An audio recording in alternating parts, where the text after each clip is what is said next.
Hey, how's everyone doing today? Want to do a quick sound check, make sure the mic's coming through, make sure the music's coming through.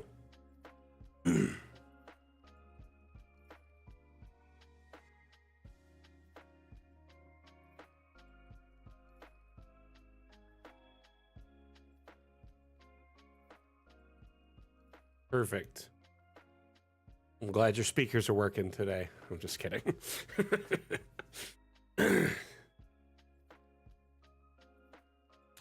And of course, I left the lens cap on. We're good though, we fixed it. Welcome back, everyone, to Mapmaker Monday. Hope you had an amazing weekend. If it's your first time here, hello, my name is Mac. I am the community manager for Dungeon Alchemist. And if it's your, you're a repeat customer, welcome back, friends. My damn fam, my damn nation, if you will, my damily. Appreciate you all being here on this lovely Monday. It is now 9 in the morning for me. That means it's roughly 12 p.m. on the East Coast and about 4 p.m. UTC. So the day is coming along and beginning of a new week. I hope you're enjoying yourself. Throughout the stream, we will be focusing work on this map, which is quite vast. It is a project I kind of wish I never started at this point, but I'm committed. I'm in it to win it. We're going to finish it someday.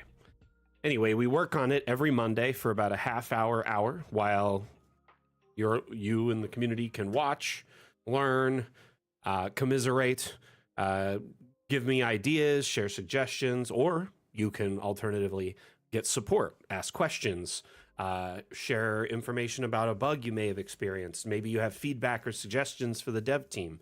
During the stream, if you have anything you need from me, the community manager for Dungeon Alchemist, I will gladly stop what I'm doing and answer your question, address your concern, provide you with as much information as I can. So please, if you do have any questions, concerns, suggestions, feedback, anything like that, please let me know in chat at any time and I'll do my best to address it. I don't know why TikTok is not loading for me. Like the chat won't load. I'm hoping no one's saying anything over there or I'd feel awful. Okay, finally loaded. We have got all the platforms now. Run amok, what up, dude? How you doing?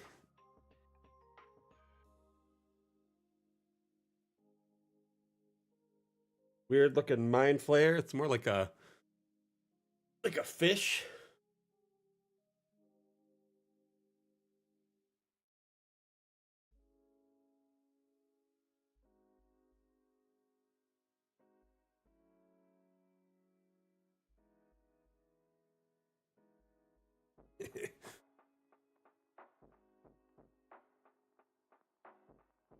So how's everyone doing today? Hope you had an amazing weekend. I spent some time doing some packing and prep for my trip. Got pretty much everything that I can, at least now, packed. I was going to be doing like some laundry and some last minute stuff today and tomorrow. I pick up my car rental tomorrow, kind of inspect it, make sure it's all good. So I have some time the day before instead of just grabbing it right before I leave town. And yeah, that's kind of part of my weekend. That's the RL part. I spent some other parts like looking at my character for D&D. I had a bit of gold burning a hole in my pocket, so I spent some money. We do downtime shopping in our campaign. We just have to ask the DM if it's appropriate in the area we're at. We're in a pretty big city, so almost anything we want is available. Quite a few magic shops and stuff like that. So, and our benefactor also has stuff on hand. So anyway, long story short, I got myself some items.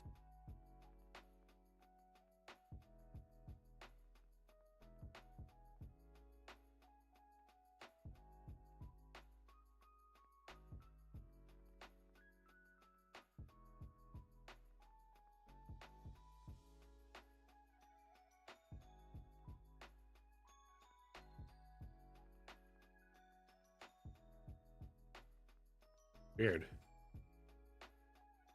Got some weird static. Hold on.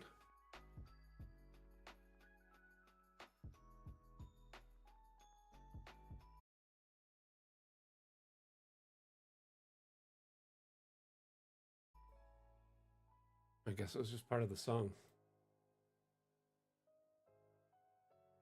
I had to take my hat off just to hear better. And that kind of special. Honestly, I don't know why, but I'm like very influenced by tactile. So if something is like too loud or too present touching me, or if it's a weird sensation, I also like kind of freeze up and can't think. So while that was on my head, I couldn't listen intently, I guess. I don't know why. So looking at the cemetery that we've been kind of diving into for the last few months, this is the area we're in now, which is I call the sardine can. And I think it was actually Mondu who gave it that nickname first, and then we kind of just stuck with it. But it's essentially, graves for the masses, pauper graves. They're essentially very tightly packed in due to their financial situation being very, grim to non-existent.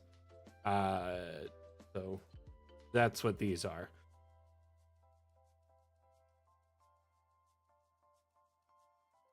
Would have if my audio for Dungeon Delvers didn't sound like a 500-pound man running a marathon. What do you mean by that, Run Amok? Mother's Day was moved to yesterday over here, so that was your weekend. Well, I hope you spent some time with your mother, or at least gave her a phone call, or one of those kind of things.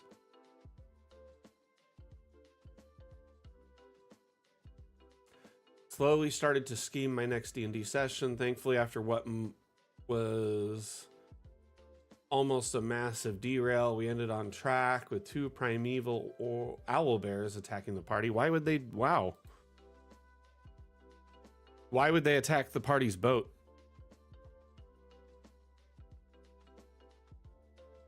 Like any particular reason? Did they provoke this?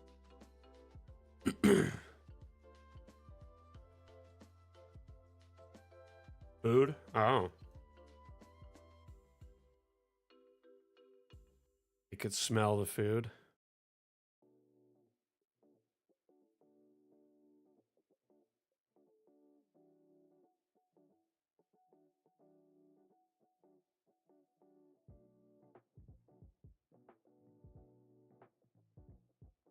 Ah, I see. Didn't you tell me it doesn't your group have a folding boat, or is that not your group?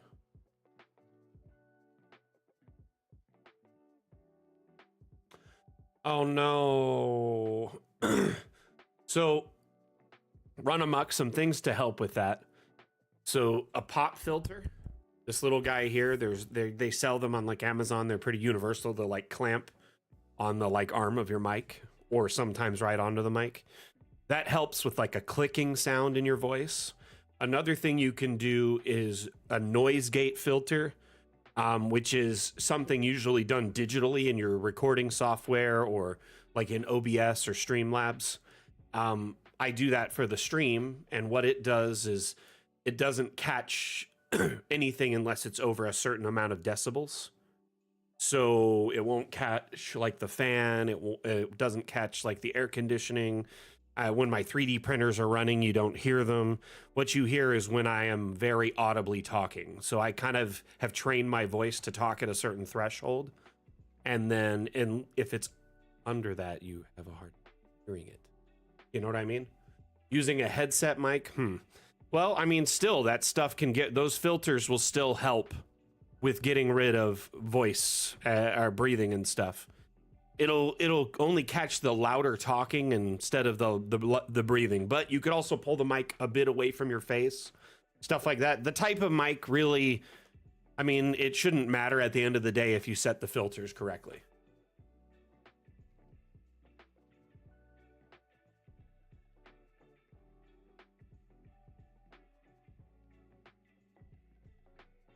Gotcha.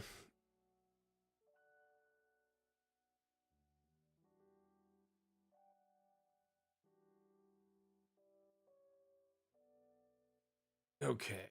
Well, let's build the path down, I guess, a little bit so we continue down the sardine can. What I really want to do is kind of start on this side too, adding in graves. I was going to wait a minute though until I kind of, well, I guess we're down to this gate, so we might as well start. Need to figure out what to do in this space.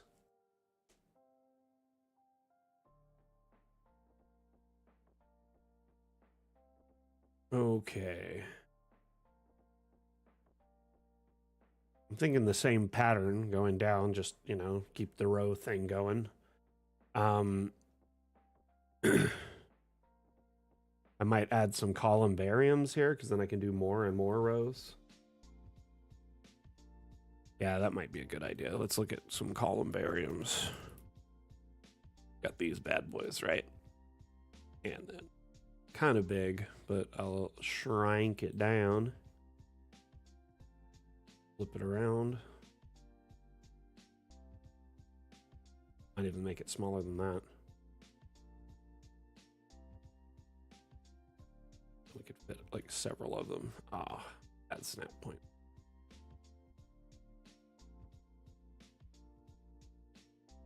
So you can either kind of merge them like that. Oh, so close to. Galali, how you doing? Welcome back. By the way, if you are new to the stream, I just want to say hello and welcome. My name is Mac. I'm the community manager for Dungeon Alchemist. Dungeon Alchemist is the software you're seeing in front of you, the map making tool and immersion utility that is available on Steam. During the stream, we're building a map that is an ancient cemetery. It's quite an extensive map I've been working on for a little bit, but the point of it is you get to kind of watch and learn live and kind of educate yourself on Dungeon Alchemist's ins and outs.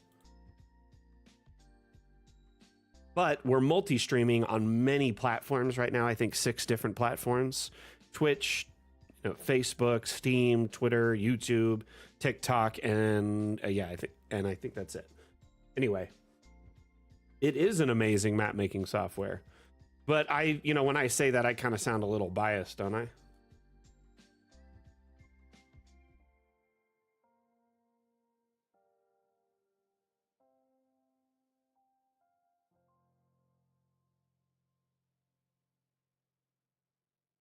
This is the new mic more. Look at it. It's got so much like motion. I think it's got like 5 or 6 axes of motion. And it's got a touch sensitive mute that's right there. So if I just tap that, it'll mute, which is great. It's got volume control right on it. I think it's a fantastic mic. Yeah, I guess. But I also, when I want to people to get like a more objective opinion, I usually rely on our community to kind of share their insight on Dungeon Alchemist and their experience with it. I think that's fair. Now, I can give a very, advanced tutorial or detailed insight, how to. At the same time, if I give a review, I would expect people to take it with a grain of salt.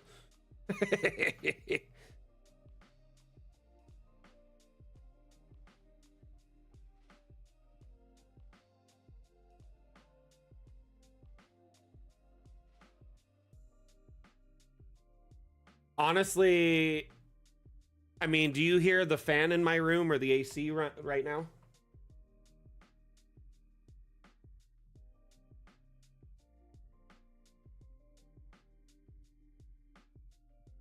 Yeah, because I'm dope at setting up mics. But this mic is also really good, so it kind of helps. I could have my like dog in here. Like if someone was 5 feet away talking, you probably couldn't hear them. I essentially have set up what's called a noise gate filter that picks up the mic, the sound right around this area, kind of like a bubble. And if it's not loud enough or like just near enough, it doesn't pick it up. Oh, NVIDIA broadcast is great too. Unfortunately, so this is my predicament here, Giorgio.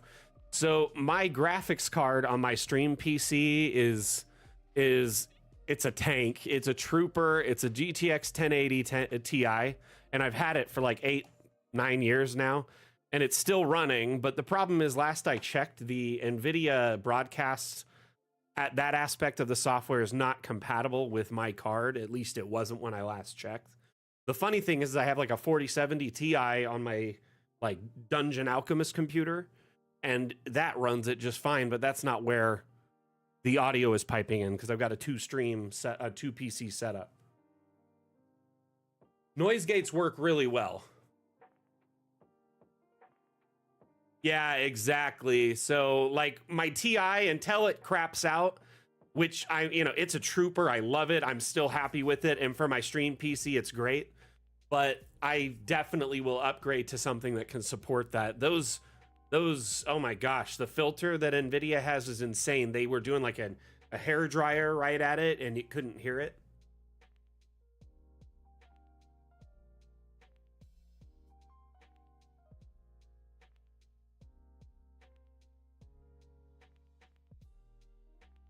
Honestly, Rev, I think this mic is a great investment. I wouldn't tell anyone to go spend tons of money, but I think it's great. Like, you could definitely get a good mic for around $100 and it would last you forever if you treat it good.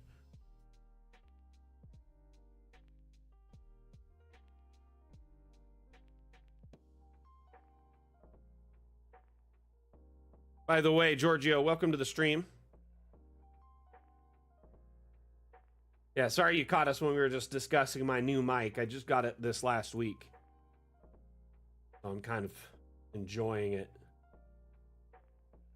My previous mic I'd had on something like 20 years, maybe 18 to 20 years.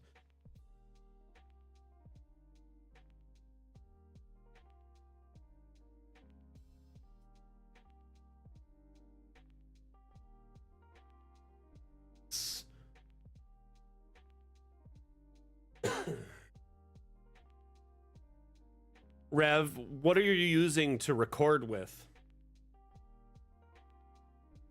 Like, are you recording using something like OBS or Streamlabs? Most of the time you pop in to watch, so we got you lurking, but today we got you with a mic. It's just, we talk about such random stuff. We're going to get to everyone eventually. I'm glad you hopped in the combo, and honestly, feel free to watch and do your thing. You're under no obligation to join the conversation unless you want to. OBS is a great tool, and I can walk you through setting up a mic filter. Mitch, thank you for the like over on Facebook. And Crit Crafters, ooh, I like that name. Interesting. Thank you for the follow on Twitch. Much appreciated. Okay, let's get to building. I'm going to add stacks of columbariums. Rows. This is going to be even more packed in.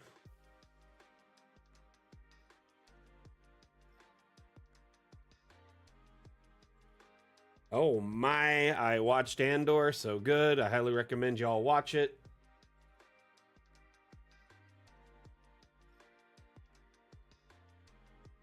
That's all I'm going to say. Can't talk about it because I know it's still spoilers for many.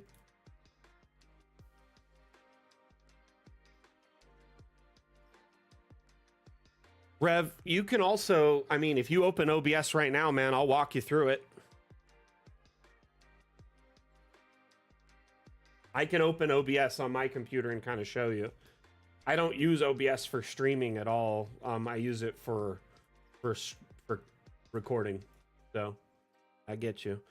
Okay, we need to make sure this is uniform. I need a path down these. I'm thinking these stones. Way.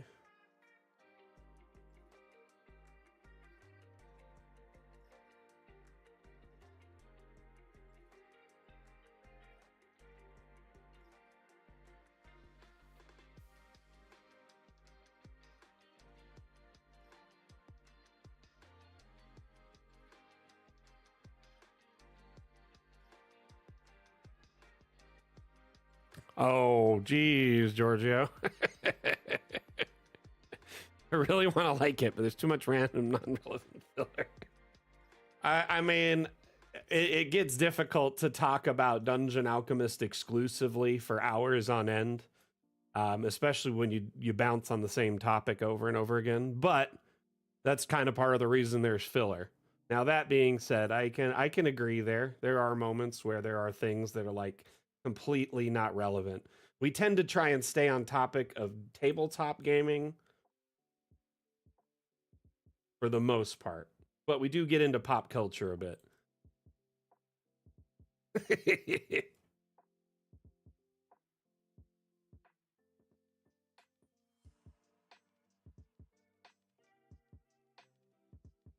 Oh, you were talking about Andor?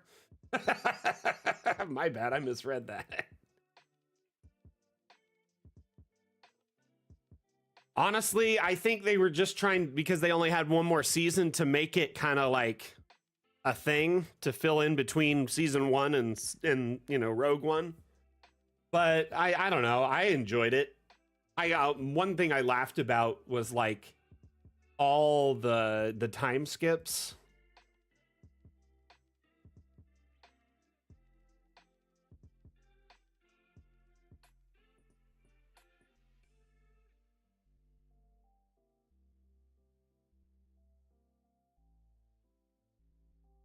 So this one here, let's watch. I'm trying to make them cramped. That's kind of the point. But yeah, I get what you're saying. Could be a little bit more open.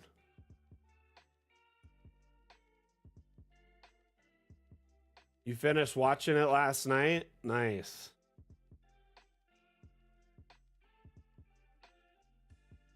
Hey, Zesty Luffy, how you doing?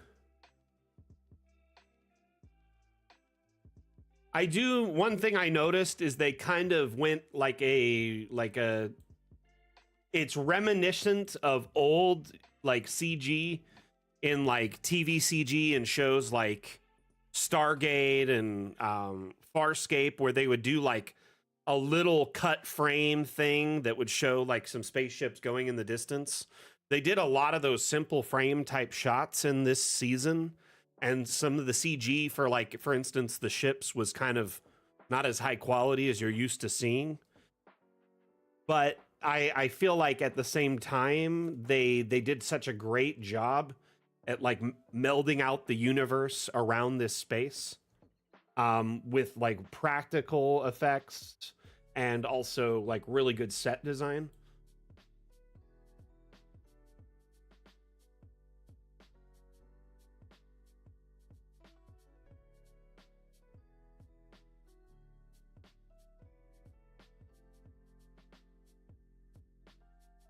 Hey, John Doom, how you doing, buddy? Trying to find the right distance for this. That just seems like too wide. You don't need to be like walking like this with your hands out. I'm thinking about 3 feet was the right kind of distance there. I'll just kind of center these stones a little. These.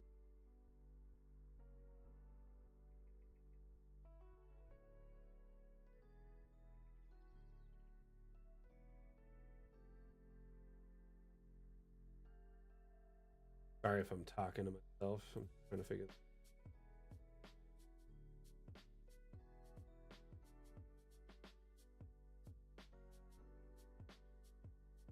The spacing on this side is something, once I get it right, I'll be able to kind of replicate it like I've done this.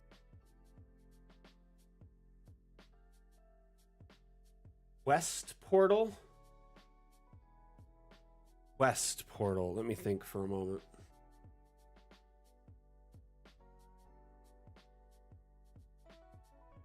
I have not heard of them. Like, I'm thinking about it. I've heard of a lot of things. It sounds like a content creator program where you might do like videos and content for them and then they pay you? Is that what it is? It sounds like something like that. I could be wrong though.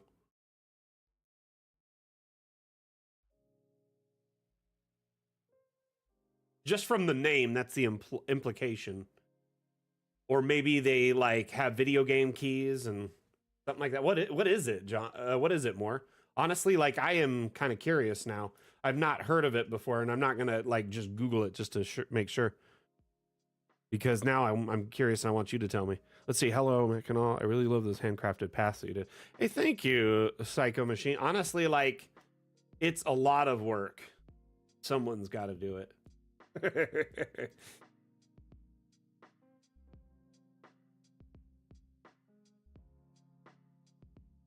Campaign manager. Interesting. Interesting. Okay, so it's a website where essentially maybe can you like send in your like audio recordings and it will like turn it into notes, or does it have like mind maps and stuff like that? That sounds interesting though. Sorry, it sounded like one of those content creator like not like, I don't know, they're kind of exploitative, but they're like a website that tries to get content creators to sign up, and they'll send them like a key for a game and get like tons and tons of content out of them. It's frustrating.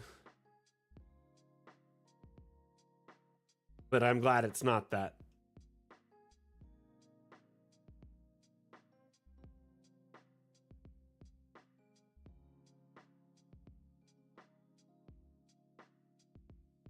Edge there.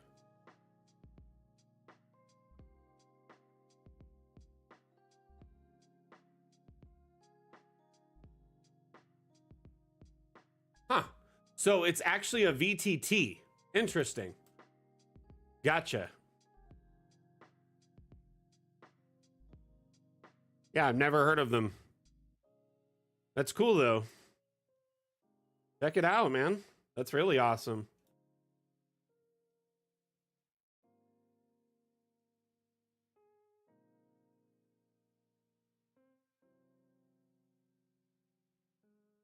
Garbage Man arrived.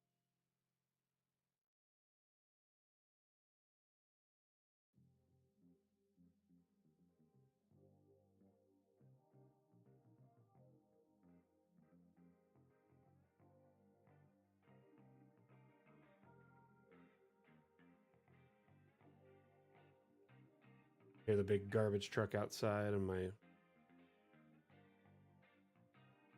poor garbage can is getting manhandled right now. Honestly, yeah, dude, you got to do your due diligence as a content creator. A lot of those people are either A, like trying to farm data, or B, I mean, there's some that are exploitative or like, you know, I don't know. But that's awesome. They reached out to you for like a campaign. Really cool. And it's very, very good of you to do your due diligence like that and just kind of be careful. Where did the... Man, the snap points are atrocious.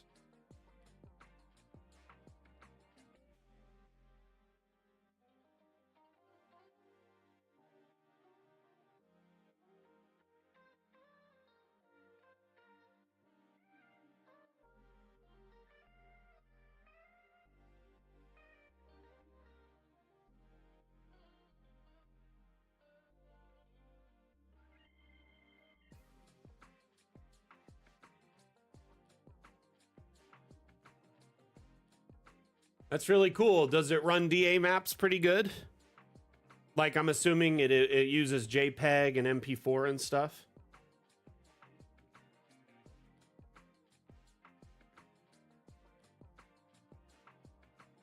What are the green objects even for? Good question. That's a good question. So the green objects are what we call abstract objects, and they allow you to insert custom images into them. So they're blank slates that you can put whatever you want into them. So let's put this map image in there, for instance. Once you open or drop one of these on your map, you can click this template icon. It loads a page on our website, and it's full of these like templates for these various green objects, if you will. And each one of them represents a different object in that menu. But if you follow those templates, then you can fill out these spaces and make custom walls, custom floor pieces, pillars, square pieces, magic circles, etc. They're essentially just fill in the blanks, whatever you want them to be.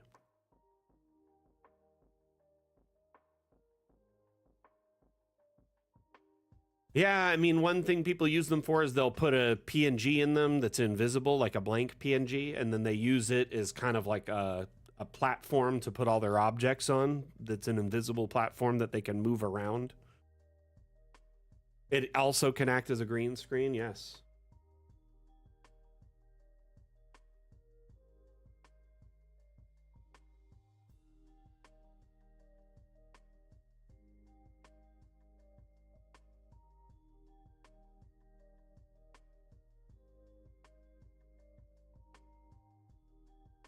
The worst part about columbariums is I gotta fill in all of these eventually. No, what have I done?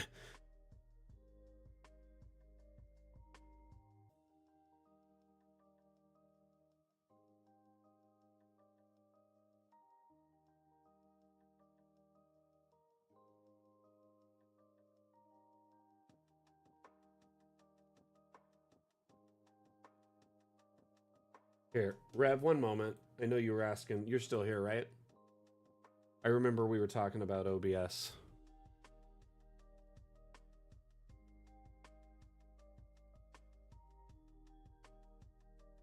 So you're in OBS, right? You go to the audio mixer. If you have any audio devices, which in this case, I don't have any. And well, yeah, I don't have any in here because I don't record audio with it. I only record screen in this case. But you could, if you had an audio device, right click on it, and then there's filters for the audio devices. You know what? I'll just add. Let me. I think I hid them all because I wasn't using it here. Disable, disable, disable. That's what I did.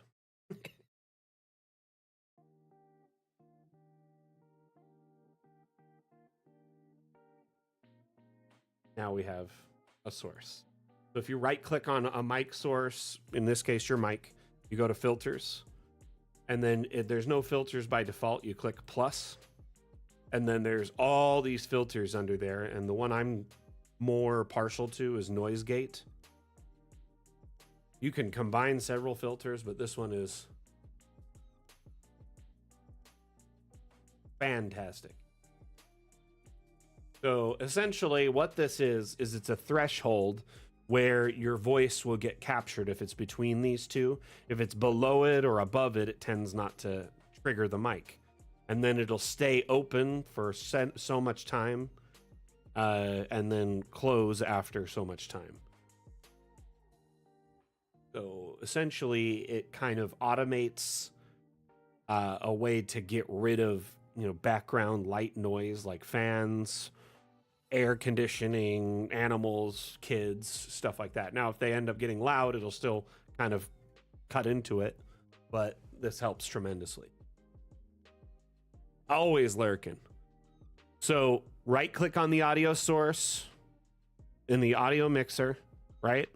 And then go to filters and then add noise gate. Now for your noise gate settings, you're going to have to play around with it, kind of tinker with it until you get it just right. Unfortunately,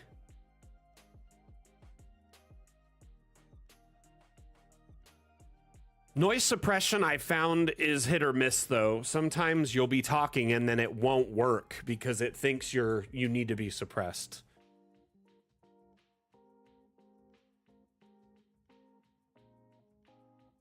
It can be very aggressive. The Discord one always frustrates me. I disabled it because I'd be talking and all of a sudden it would mute me. I'm like, come on, just my voice. This is my voice. Anyway, enough about OBS. Let's talk about maps.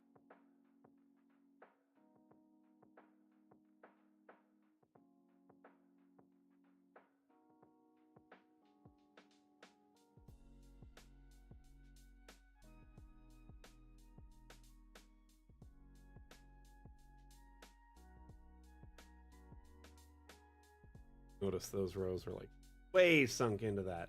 What was I doing? What are those?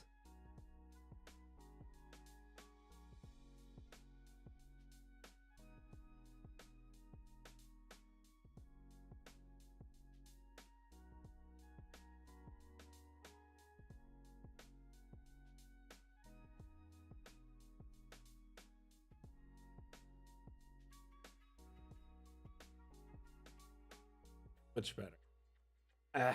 I'm learning how to build this whole setup as I go because I've never done anything this expensive when it comes to, like, I mean, done quite a bit. Don't get me wrong. Like, this whole area is quite a bit. Like, this map is huge. It's huge. One moment. Let me show you the top down.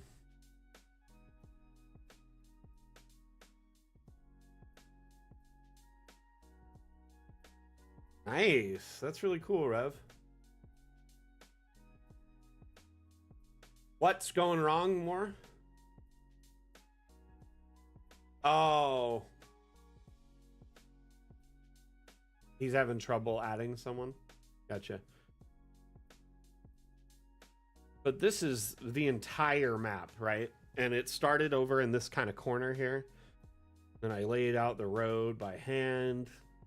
Got several massive cemetery plots, and then we're adding this whole area here will just be small all the way down. Maybe it's because YouTube just doesn't like you today more. It could be any number of things. Have you thought of adding more interwebs?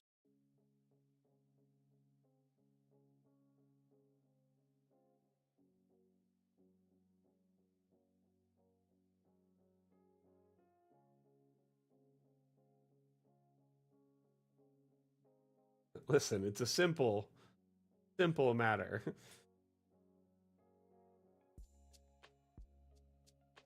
The intertubes are all clogged.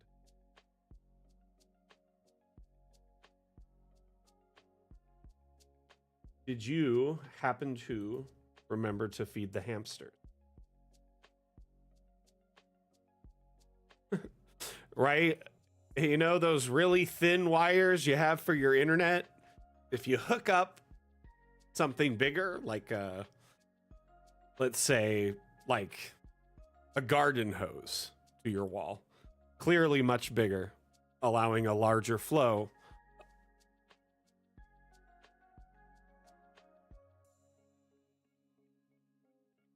Oh my gosh. Hey, Moore, I was going to reach out to you, man. Honestly, like, I don't want you to feel like any pressure or anything. We'll talk about this more later. Like, we were just like doing this, you know, event for an experiment for fun, and realistically, it's not like you're under any type of, I don't know. Does that make sense? Like, you're not, like, I'm not expecting you to get any sort of results.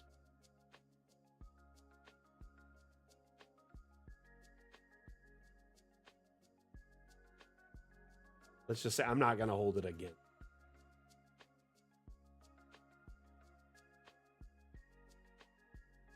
TikTok's algorithm is so like fickle. Fickle.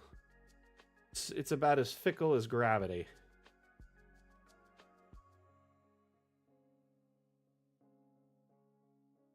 No, it's just really hard to read. You know, you need to be like need to be able to like understand and read the bones to be able to. Need an augury and a divination. just to be able to understand the algorithm.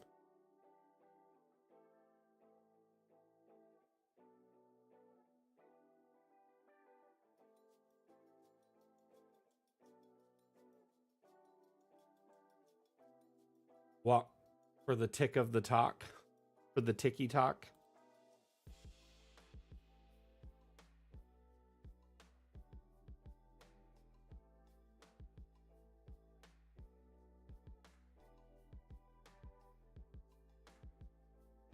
Kids and their newfangled electro scooters and hoverboards and ticky talks.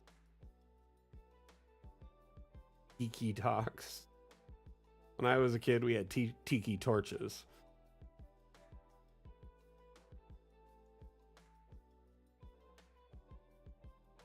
Now they've got tiki talks. Honestly, like it's funny to try and act like an older generation being upset about that stuff, but I just laugh.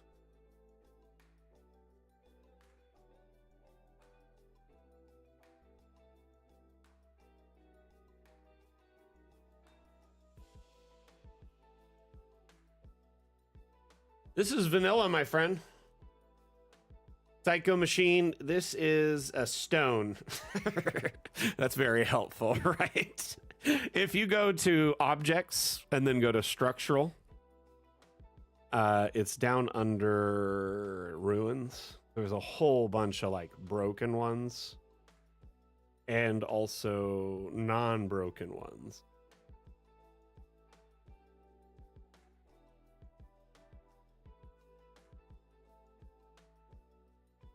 But all I did was sink it into the ground a little bit. I disabled collisions and dropped it down in a little. I've been resizing this and using it all over for pathways. I also did another pathway over here.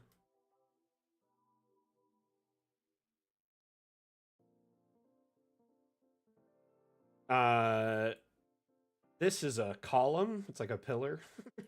Sank it into the ground. These like borders here, that's just a wall, like a half wall. These are bollards that are sunk down. Yeah, I mean, I just think of an asset, you know, it's not just the whole thing. It can be different things if it's, you know, sunk into the ground or merged together. It can be different assets, you know what I mean? So that's kind of my style of building. I really enjoy doing that. Making different stuff out of the stuffs I've got.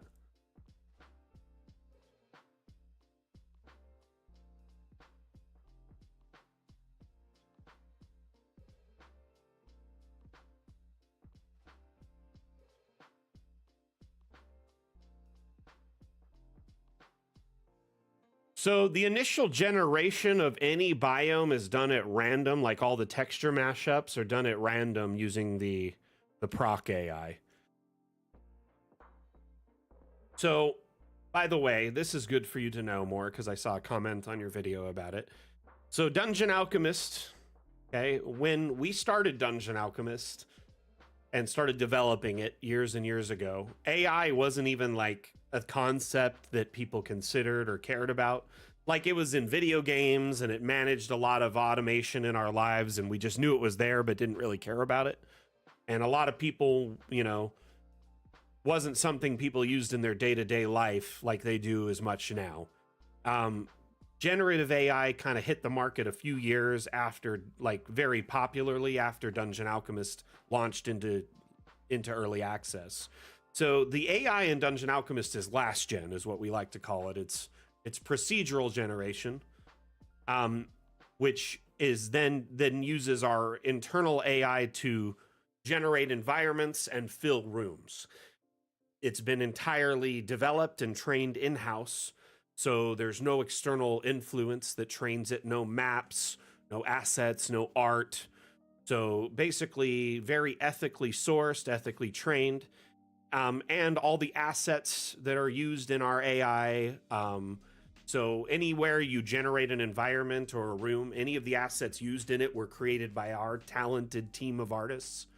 So at no point are any assets from the workshop used in the, room generation or environment generation. So now, no worries. That honestly, dude, I kind of the thing about AI, it's a hot button right now, right? So like we understand like a lot of people get very like just let's just say on edge about the topic. And I with reason, it's kind of this cutting edge thing that people are worried might take away a lot of jobs and security, and kind of hand over a lot of power from the many to the few. And it's kind of scary watching it happen in real time. Now, that being said, I do think there is lots of AI that is ethically used and very, very useful and helpful.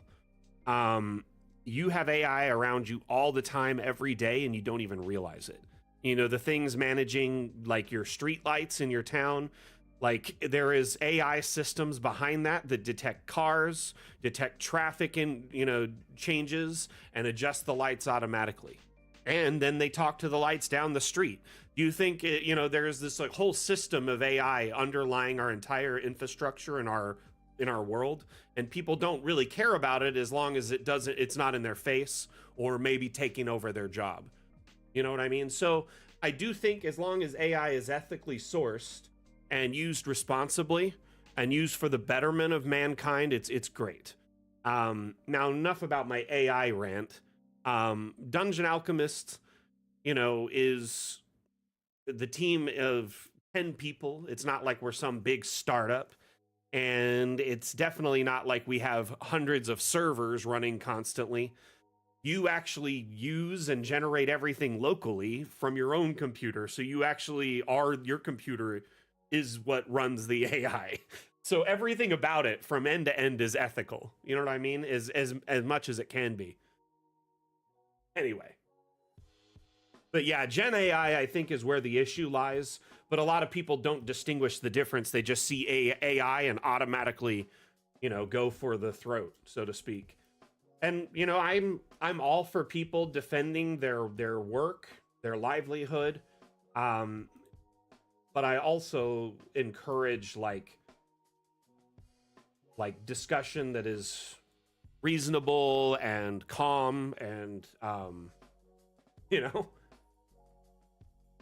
yeah, that is a good way to put it. But I like to explain it end to end, because saying stuff like that is kind of, I don't know, people could consider it kind of rude, but also for coming from me at least.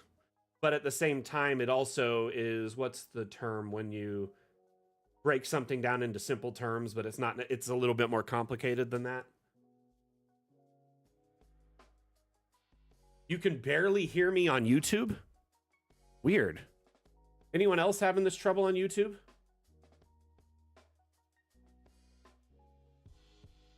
Did you try turning up your YouTube? Maybe your YouTube is turned down or muted? Honestly, yeah, no. The second I heard you say AI in the video, I knew you were going to get comments like that. AI is such a hot button issue. Like, it really is. I'll be honest with you more. I'll probably respond to them later. I've just been kind of busy this last weekend. I was kind of sick all weekend and also planning for my vacation. So just been either laying down or packing.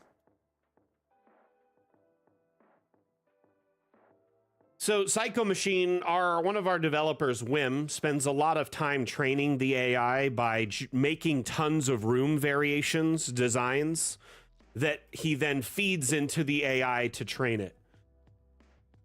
Essentially, how a lot of AIs learn is they do things over and over and over again, right?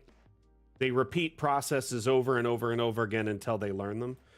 So we cut out that step by making a lot of the room variations ourselves.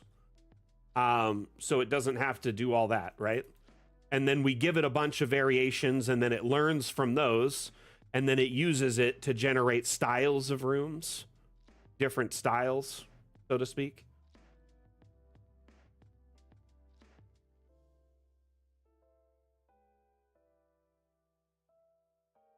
I mean, yeah, I'd rather you just not have to deal with the headache. You know what I mean? To be honest, I'm kind of ashamed I didn't even tell you. So I like, it's just one of those things that slips my mind from time to time.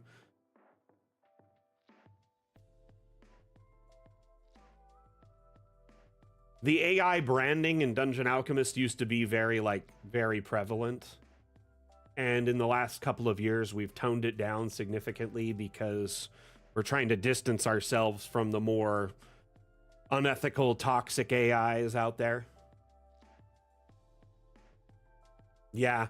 So Wim essentially, anytime we get a new room, Wim will make all these random room shapes, fill them in with objects, and try to make it make sense, and then send it. That'll be plugged in to program the AI, and it's essentially like a bunch of punch cards. Each room is a punch card, and then it uses that as a basis. It doesn't just copy it; it shuffles a bunch of rooms together to make a new room.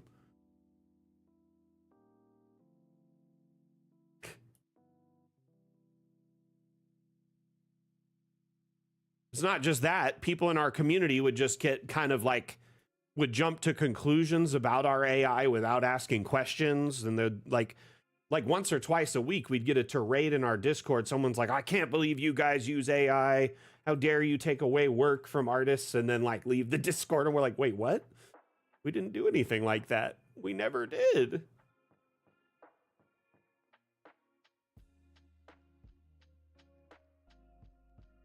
Yes, it does come up with crazy combos, and sometimes it gets hung up on certain designs. Like I've noticed, if the room is over a certain size, for instance, and it's like, for instance, a kitchen or like a school room or something, it'll put like a ton of tables and a ton of desks because the AI is trained on smaller rooms primarily. That, you know, Wim will make small rooms, normal size rooms, and train our AI locally with that. So as a result, a lot of larger rooms, it kind of weirds out and doesn't know what to do. But the AI is always evolving too, because we're constantly training it with each new update. Basically, this next update, AI is getting major overhauls and improvements. The load times are getting an overhaul and improvement. Right now, one of our lead devs has been spending time going through all the code to clean it up and make DA like more lean, so it runs more efficiently, faster load times, increased performance. And then, like I just said, Wim has been working on basically improving the room generation around all the shenanigans with what might be done with multi-level in the next update.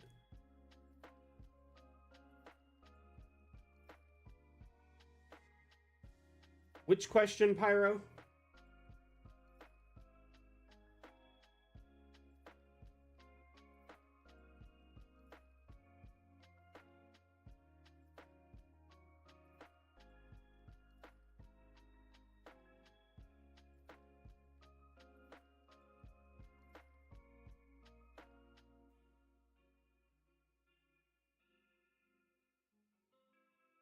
Do you mean, will the light leak into the room in the next update? Or, sorry, I want to make sure I understand what you're saying here.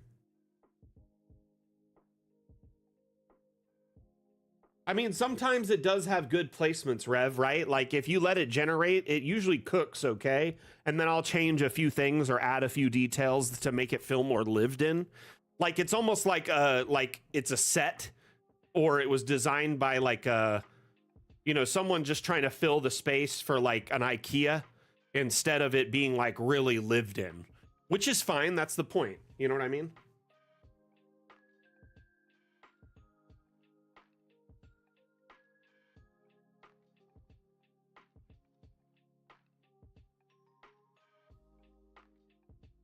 Yeah, lighting in rooms is usually placed where it thinks it makes sense, like on tables, desks, on the walls, in ways that it's near like doors and away from windows. Typically, is my understanding of it. One thing I will tell you, if you're unhappy with the light in a room and you're not happy with the disbursement, when you generate a room, before you do it, just turn off this tab right there, and that disables all lighting in the room generation, so you can add the lighting manually after. So it'll add all the objects, the walls, windows, doors, floors, but the lighting, it'll leave it out.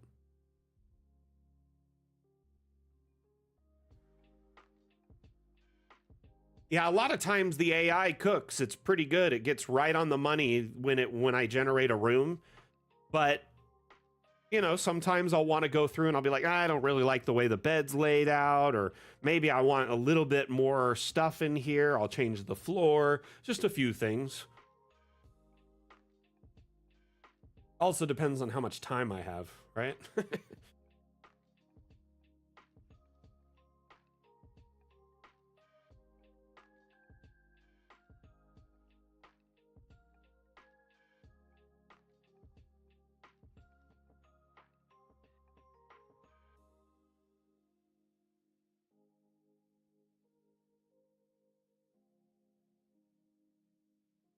Holy cow. Sardine cans starting to get packed, eh? Oh my gosh, I'm so irritated.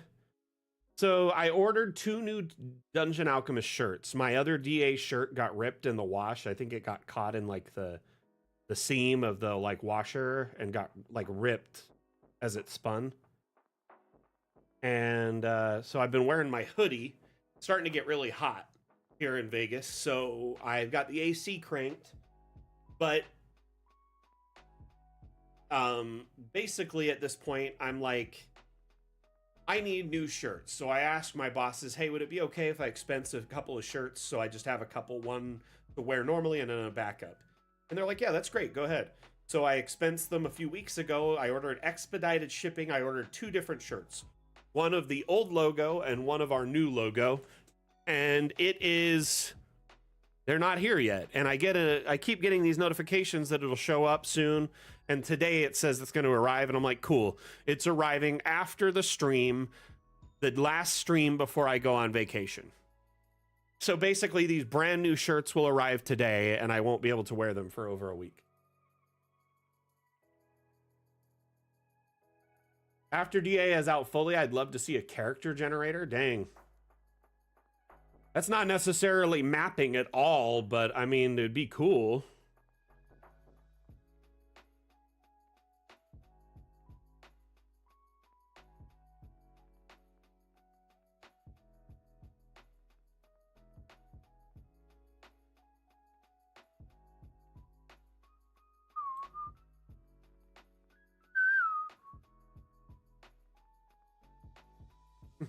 Facial mapping. Oh my gosh. So on the Xbox 360, there was a series of Rainbow Six games called Rainbow Six Vegas. And there's like Rainbow Six Vegas 1 and 2. And they basically were based on like a string of terrorist attacks that could potentially happen in Vegas, and a whole bunch of people were taken hostage and blah, blah, blah, blah, blah. Anyway, in the game, there was like a feature because there was an accessory for the Xbox 360. It was like a little camera, and it was used in some games for like Uno. People could watch each other, reactions and stuff. But for this game, they allowed you to do facial capture, so you could sit there in front of the camera and like train it on your face on different sides. And I had a face map of me that was just so derpy because I was like this in the camera the whole time and held it perfectly. It was chef's kiss. Honestly, people would laugh when they'd run into me in the hallways and stuff, and I'd end up getting the upper hand on them because they'd see my face and they're like, dude, that face. No, why?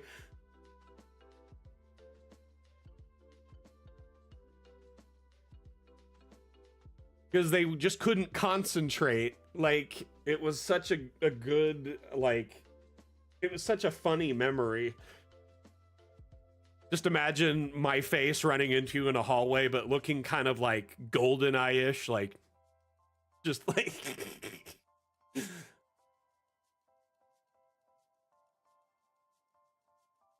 I mean, you can bring tokens in. You know that, right, Runamuck? You definitely can bring tokens in right now.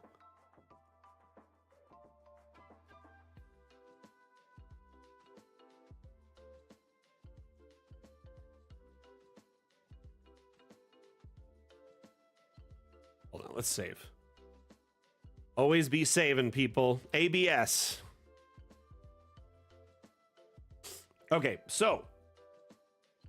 Now I gotta start filling these columbariums, right?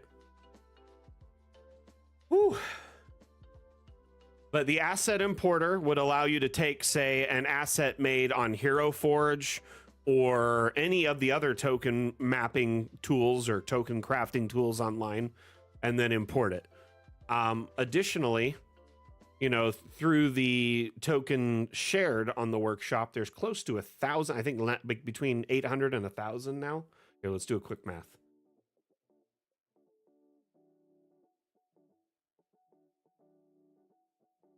$134, 70.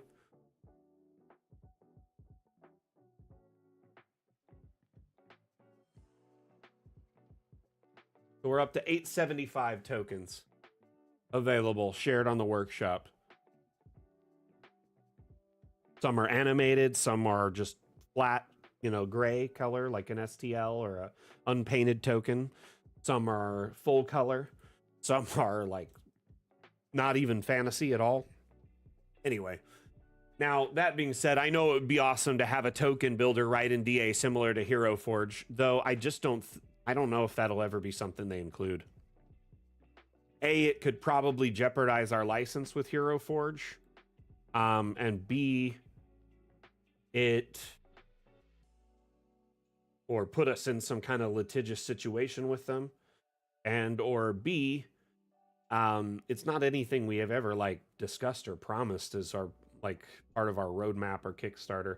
Now that being said, I've been proven wrong many times. Like with that, the devs, like, I thought they would never even add Hero Forge integration at some point, and then they did. Like, they surprised me with it like overnight. So, you know, I have been proven wrong.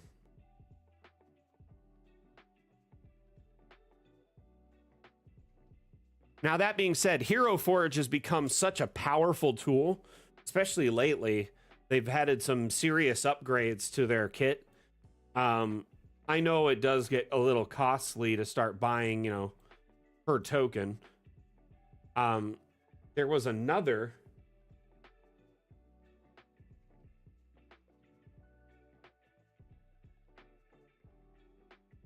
there was another token or generator. What is it called? Asmodeus, what was the token generator you were playing with recently and figured out how to make tokens there and bring them over to DA? I know Asmodeus is lurking. Hopefully he's here. Okay, I've got lots of columbariums. Let's start filling them up. At least the top rows for now. Token stamp? I've never heard of that, Dream Big. That sounds interesting. Run Amok, when was the last time you checked out Hero Forge? Because like with their advanced like memberships now, you can do all sorts of stuff. Kit bashing, poses, all sorts of things.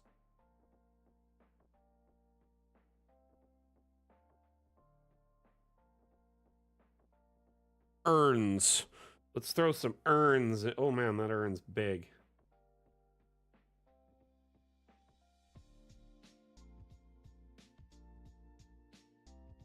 Funerary urn. Okay, let's put another urn.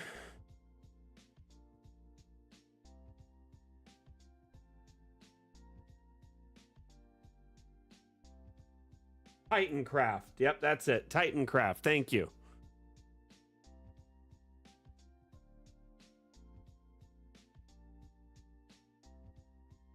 Hey, Ricky, how you doing, bud?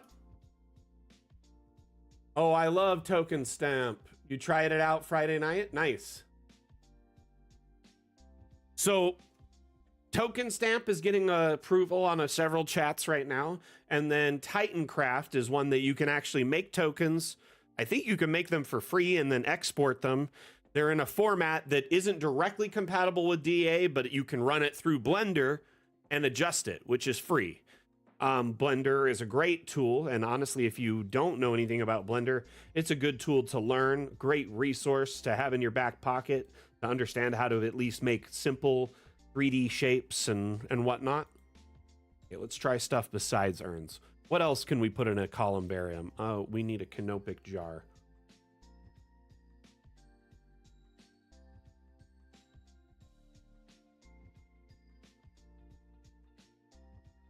Here we have Osiris.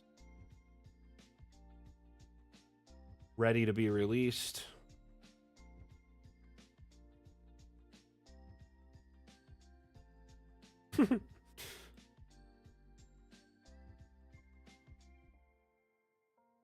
Raw.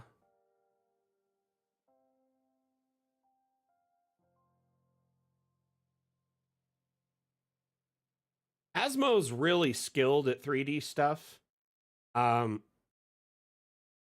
He works at Pixar, so he like knows a lot of this stuff. Like it's like second nature to it. So I kind of want to have a palette of these different things and mix and match them. What else can we put? Let's put skulls or bones, because maybe you didn't have much of them left. Right? We could do like a charred skull. What do you think? I think the skulls, though, bug out if they get shrunk too small. Their colors... Yep. See, it went like into a void, like a black hole. It's Vanta black.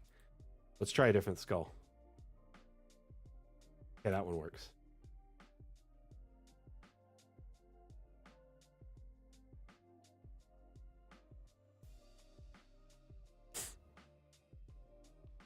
Oh, well, you would actually like it a lot, Dream Big. So Dream Big, Dungeon Alchemist is a map making and immersion utility.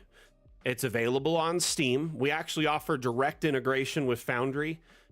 You can build maps either 100% by hand like I'm doing right now, or you can use our room generation tools, environment generation tools to make maps in moments.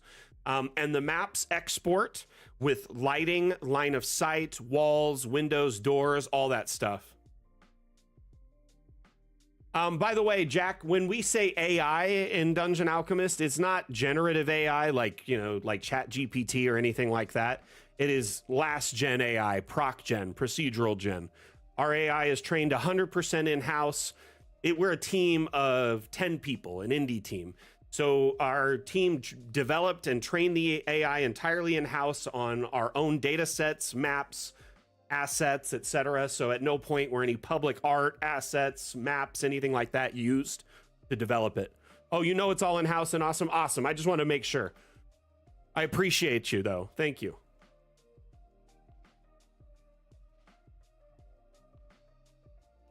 But yeah, Dream Big. We have a demo on Steam if you want to try us out.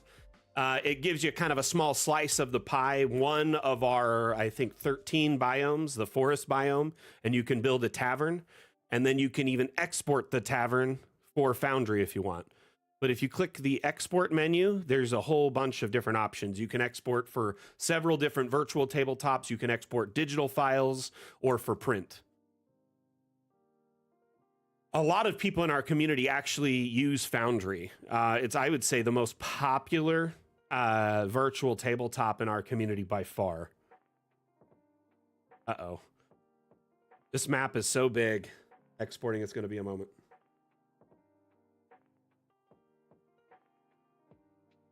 So how often do you DM Dream Big? But this map here is, at the moment, if I were to export it without a border, it'd be 85 by 82 squares. It is massive. Could you imagine running like an encounter or like a series of encounters in a big, massive cemetery like this? This is Strahd level.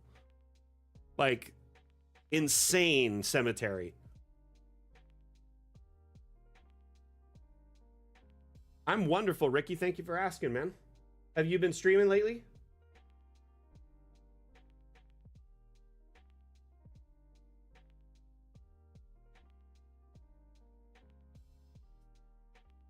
But you can export for Foundry as an image or a video. So you can do animated maps or still maps. You can set a perspective of just flattened top down or a 3D perspective where it kind of bumps it out and gives it a more realistic perspective. You can change the quality. For Foundry, I highly recommend, especially dependent on the map size, staying in 72 to 150 DPI because they actually recommend using between 60 and 100 DPI for your maps to keep the size small, to keep the load time short for your players. You can export in black and white or full color. You can export without a grid, which you'd want to do for Foundry, in fact, because their grid tools are far superior to ours. Just set it to 5 feet, fits automatically. But yeah, it's a great tool. It's a one-time purchase for a lifetime license. You can share, like if you are using it, you can game share it with one person at a time through Steam's, what is it? Basically, they can jump in while you're live playing, and then they can kind of manipulate the map and try it out. Pretty interesting. Oh, also, I didn't mention this, forgot to mention, has Steam Workshop support. So it comes with access to a repository of over 11,000 maps, which have been made by our community members and shared on the Steam Workshop. Some are themed to existing campaign settings, while others are basically, homebrew or completely different. Yeah. We also have a workshop of assets too. So over 9,500 3D models shared on the Steam Workshop. Some are sci-fi, some are cyberpunk, modern, most are fantasy.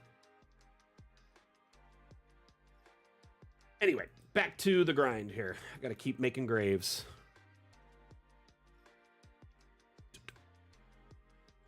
You're working on a Humblewood game? Nice.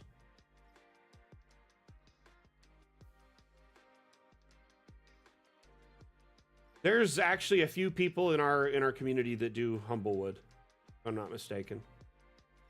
Anyone in any of the chats right now running Humblewood on their tables?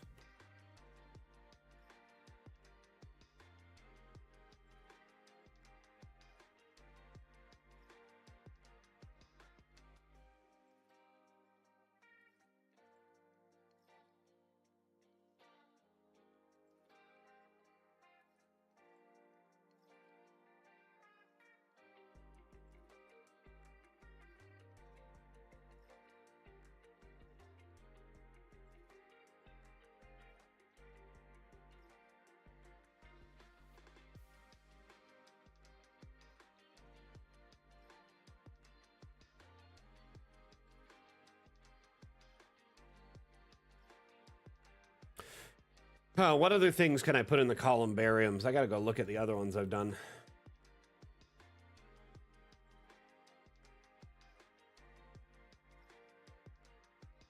Jewelry, some bones,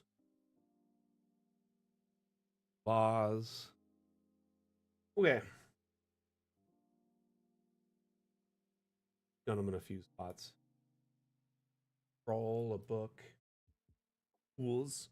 Tools could be a good craftsman stuff. Got tools.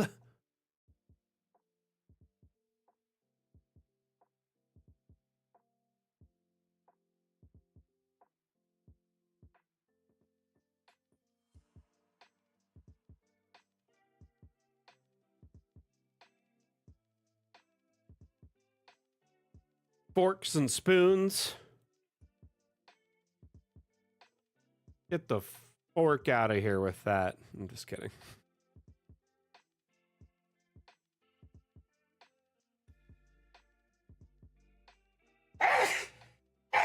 Oh, excuse me. That came out of left field.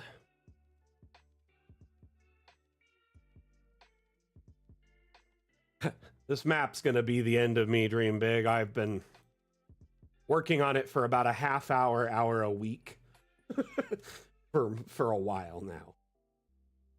But you know what? It is the little details that really make a map stand out. Oops.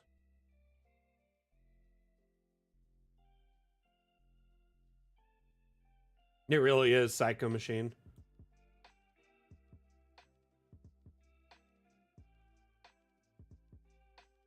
This is the map that never ends. Yes, it goes on and on, my friends. One day we started building it just because that we could, but now we're building it forever and we wish we wouldn't. Oh my gosh.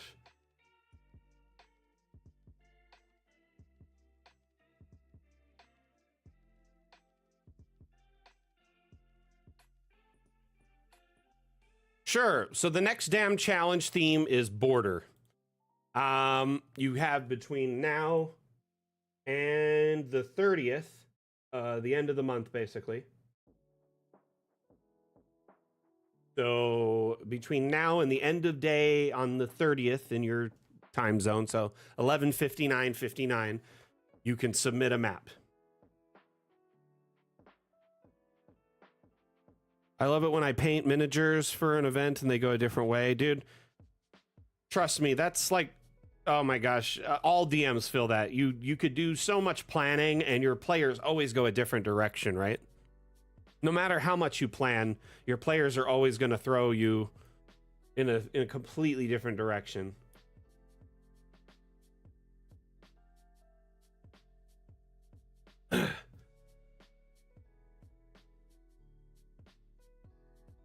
Ooh, a top hat could be cool.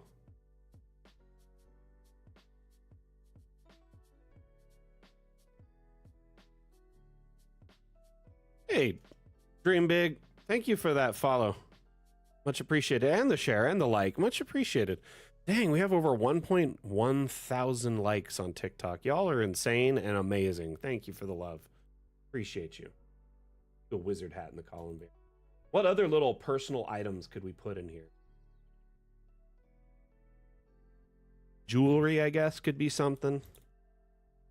So we already discussed earlier in previous streams that this community has an extreme amount of reverence for the dead. Okay? They do not grave rob. Okay? Any items left on the grave are left there until a certain day when the clergy is allowed to collect them as an offering to continue upkeep and maintenance of the cemetery and the whole property. Now, let me explain that. They give everyone in their community a grave for free. Okay, everyone gets a grave, okay?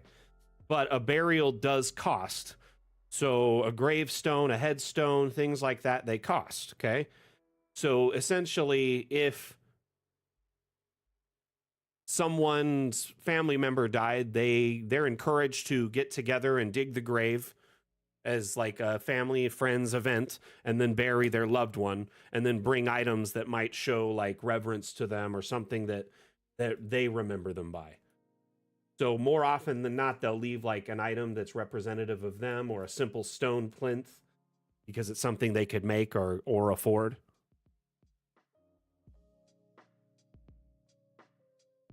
Well, dream big. I'm always looking to collaborate with, content creators and the like. As the community manager for Dungeon Alchemist, it puts me in a unique position where I'm able to do stuff like that. Feel free to reach out to me.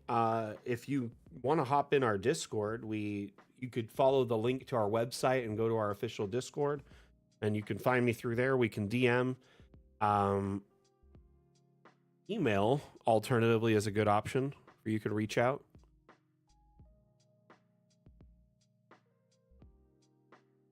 Sheet of paper to ask as a picture. What do you mean, Rev? A bowl with an offering. Interesting. Yeah, see, these are great ideas. But a lot of the things are just like simple graves, right? But these ones here are we call the sardine can. These are kind of like peasant pauper graves. So they're packed in really tight based on like, maybe their family was like, yeah, I could afford a stone headstone. So we dug them a big grave. Oh, I couldn't afford one. So we put them in a columbarium with a simple item. Or maybe they didn't even have a body to bury, where they were lost at sea or, whatever, any number of reasons. So they use the columbarium instead. But despite my best efforts to say there's not a necromancer doing no good in this vast cemetery, our viewers insisted upon it, so we ended up adding like a kind of a subplot where there is like these secret passages all over the map that go below ground. There's one under this sarcophagi here, and then there is another secret passage in the chapel. The cathedral has a confessional booth, and the confessional has a secret door. They rotate around, so you cover them up and then rotate it around, and then they go out the back passage, go down, and they go underground. The last one, this one's my favorite. The caretaker, who you would assume knows a lot about the property, knows the ins and outs of the property, because they pretty much maintain it all. They're there all the time. They clean up everything. They help dig graves and manage, grave sites and stuff like that. This is the caretaker's cottage. And the caretaker, has a beautiful home, has a lovely property, beautiful garden and workspaces, apiary, chicken coop, etc. Over here, he's even got a greenhouse full of rare and exotic plants and fruits from different realms and even, faraway lands. And then a little tool shed over here and storage for, hay and manure and whatever. But guess what? What's under this pile of manure? A hatch that is secretly kind of covered. Who would go fumble around in the manure to look for a hatch, right? I have a lot of graves to add still, so I plan to add a couple secrets in this area. Probably gonna add like a secret over in this area because these are gonna be terraced family plots. Hey Vara, thank you for the roses. Much appreciated. That was so kind of you. That's a good suggestion though, Psycho Machine. Picture of family members is a good idea.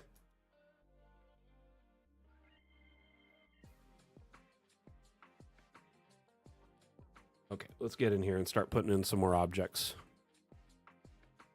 I don't know if these guys would have a lot of jewelry because they're on the poorer scope over here. These are like mostly like I said, the very kind of basic graves. So what I'm going to include are things like the tools they would use in their profession or very simple bone jewelry. Interesting concept.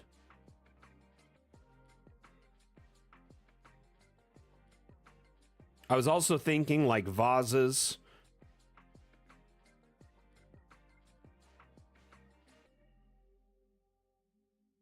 But we could do something like a blacksmith hammer, little things like this.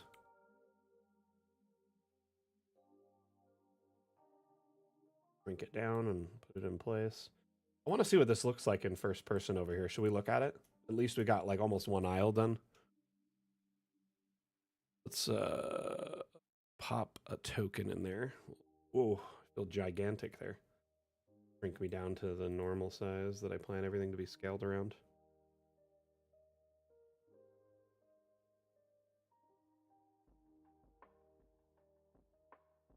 I like this a lot. Feels like graves for days.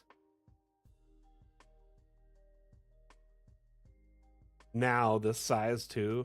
The mausoleum graves feel so big and towering.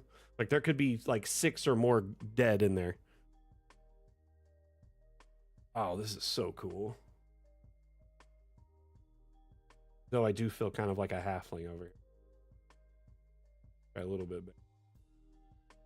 about fence height.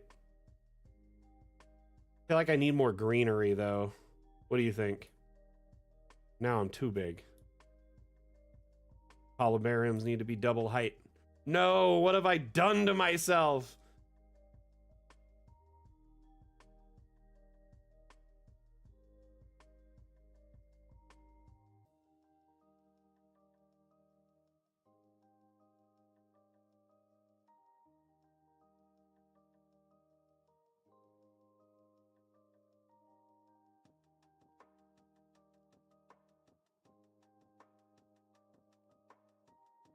Kind of packs them in even tighter though when you do this.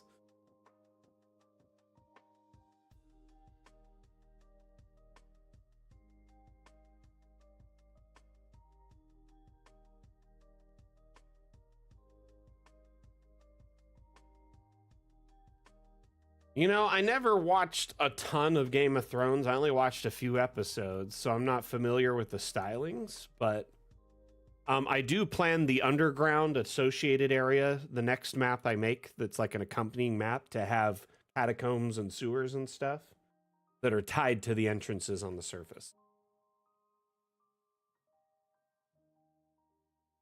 Oh, did not mean to do that. I meant to delete. Deleted. We're gonna save.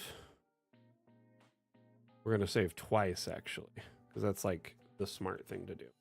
And then we're gonna just keep adding stuff to these columbariums. Let's keep adding deets.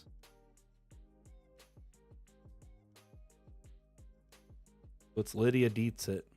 Okay, what other tools? What other tools? Other tools? Other tools?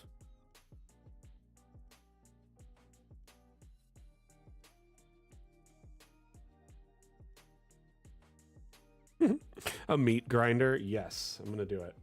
Why not? The butcher's favorite meat grinder. He loved that meat grinder. Interesting concept. I like that idea.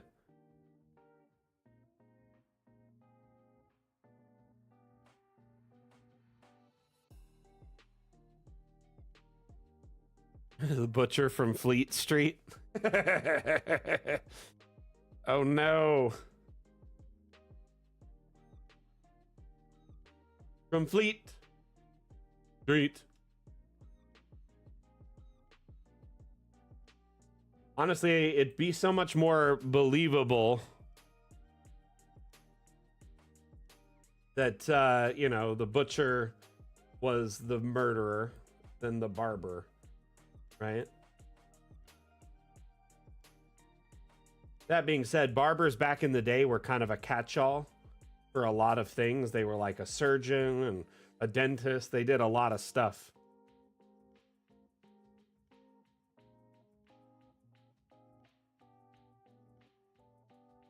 You want the update, Alexander? Me too, man. Me too. Do you want to see some teasers from the update really quick?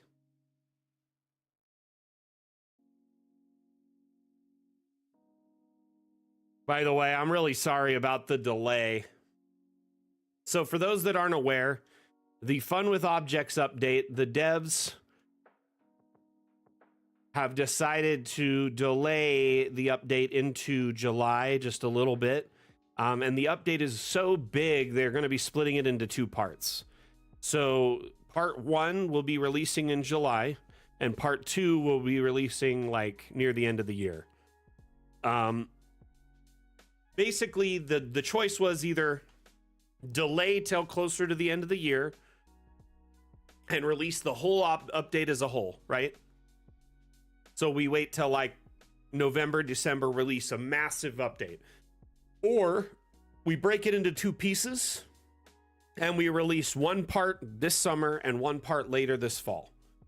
The update is so full of stuff. The main chunk, the first portion of the update will definitely include multi-level and roofing, but I don't know exactly what all features with objects will be included. I do know that the abstract lighting will be included for sure. And also the, what is it called? I believe the object brush, the custom object brush will be included as well. I'm not sure if decal will make the cut for the launch, because there's some features they want to put into it that aren't finished. And also there's some bugs in it that they haven't fixed yet. It has a struggle with like round surfaces. Problem is, Alexander, I've got people on the other chats who do want to see it.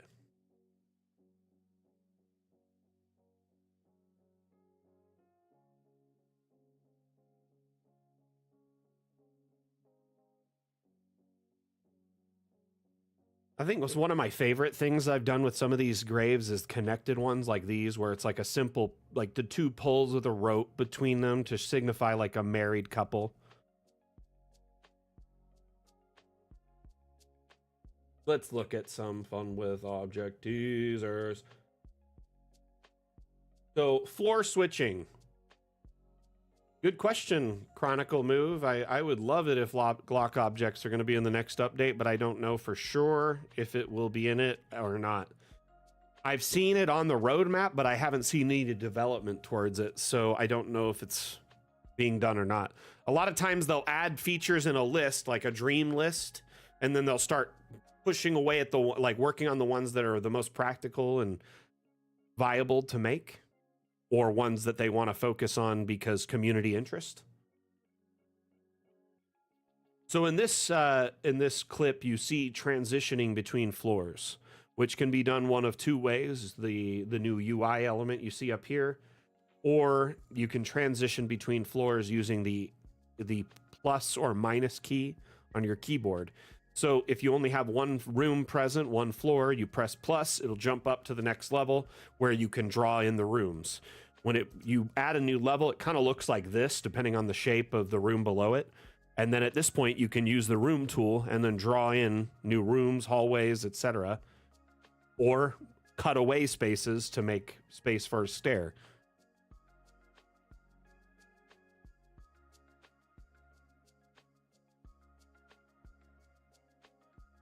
Very excited for the transitioning between floors and adding new floors. As you can see, there's a balcony here. There's a stairway between the levels. Space fits together better or right. And then when you export it, each level will export as a separate scene. So floor 1 will be, you know, one export. Floor 2 will be another. Floor 3 another. Can you make a gallery type of section? What do you mean, like a museum or something, or like an art museum?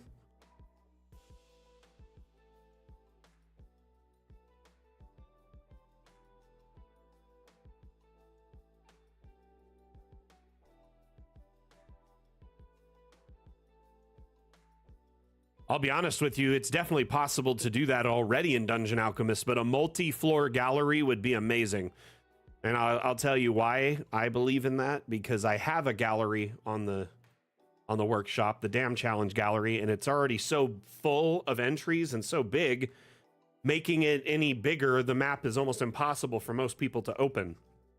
So essentially this map here, I'll open it really quick, is just a ton, is every winning map for the Damn Challenge map making contest we host every 2 weeks up until about 4 months ago. Yeah, you can do that. You'll be able to do, yes, mezzanines, balconies, etc. Yeah, no worries, Chronicle Move. I wish I had a better answer.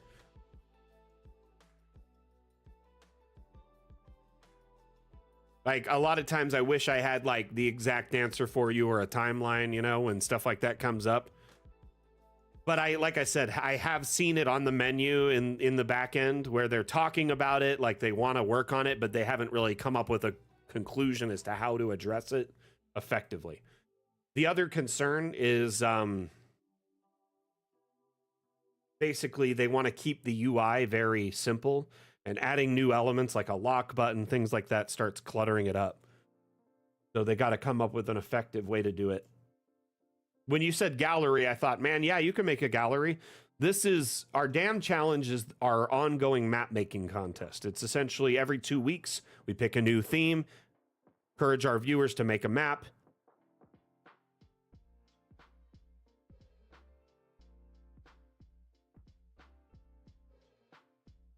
Dream big, like this map here, all of these rooms would block out line of sight, and the lighting in the rooms would be independent from the lighting outside of it, other than this walkway where the doorway is and it can be seen in. So yeah, when you make rooms in Dungeon Alchemist using the room tool specifically, the room tool will draw out rooms and structures that add lighting, line of sight, walls, windows, doors, etc. automatically into Foundry. Outside of that space, if you add lighting, it still exports the lighting too, but yeah, keep that in mind. One thing I like about this is every one of the maps here, I put a QR code on the outside. These are functional and they go right to the map on the Steam Workshop. So you can walk through the gallery. If you like a map, take a picture of it and go to it. Yes, you can, Alexander. Why wouldn't you be able to? That's the default way to play, is without the roof on a top-down map. You know what I mean? So, yeah.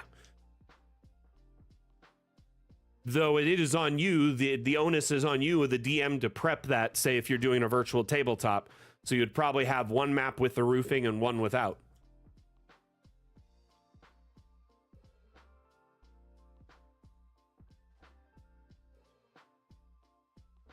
Yes, the update will have ceilings, have the ability to remove or add ceilings. It'll have angled ceilings that'll fit almost any weird, whimsical building shape you can think of. Oh, you're tired? No worries. No worries. Happens to the best of us. Who here is tired? Raise your hands. Honestly, I feel like a lot of people just come here to veg out because it's like a low stress stream. You know, you go watch some of the gaming streams, it's like, whoa, it's high stakes, or a political stream, it's a little intense. You know, you come here, it's just mapping, happy mapping.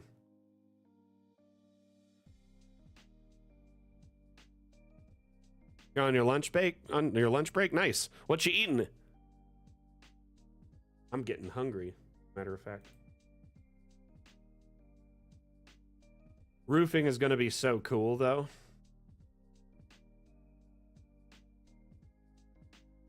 Arby's, man. I haven't had Arby's in so long. That takes me back. Ooh. Man, for a while, I was like on a kick. Wanted Arby's all the time.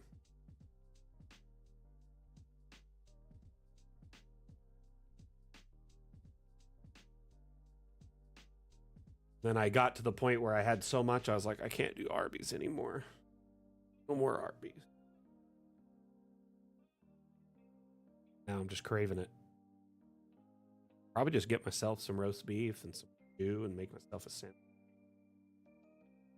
Anyway, roofing is going to be crazy in the next update, and there's going to be lots of different roof types too.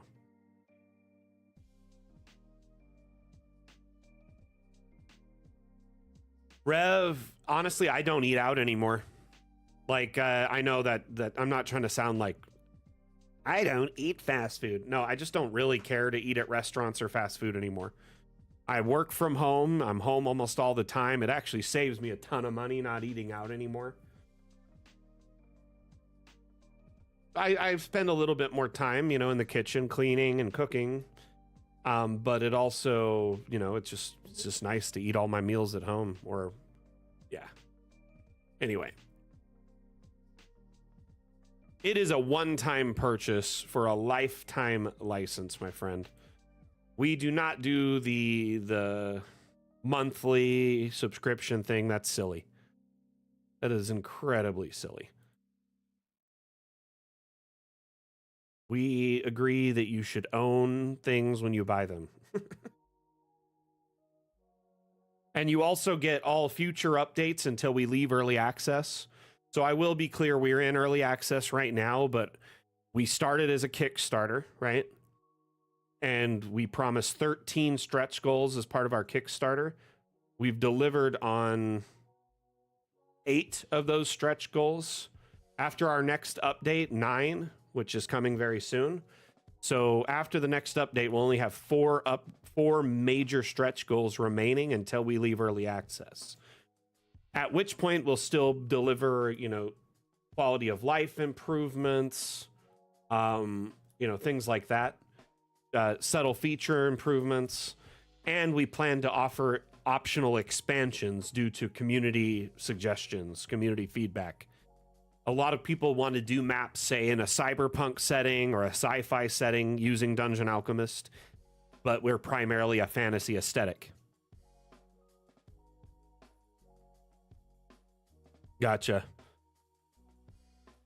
See, I'm planning a trip. I'm going 8 hours on the road in the next few days, but I don't really... again, I don't want to eat out. It's just like something I haven't done so long. So I'm planning to make myself a bunch of like sandwiches and snacks for the road. Fallout is totally awesome for a setting, right? And it is possible in Dungeon Alchemist right now. In fact, there's maps on the workshop that have been made that are Fallout themed or Vault themed.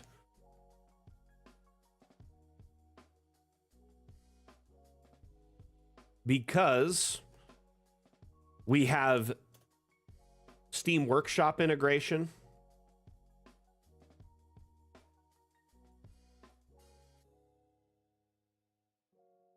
It essentially allows you to share assets or download assets from different themes. So users in our community have shared like sci-fi, apocalyptic, etc. This map is insane though. Very, very detailed. And it's a full like sci-fi / Fallout vault. It feels like right at home in that aesthetic. Anyway.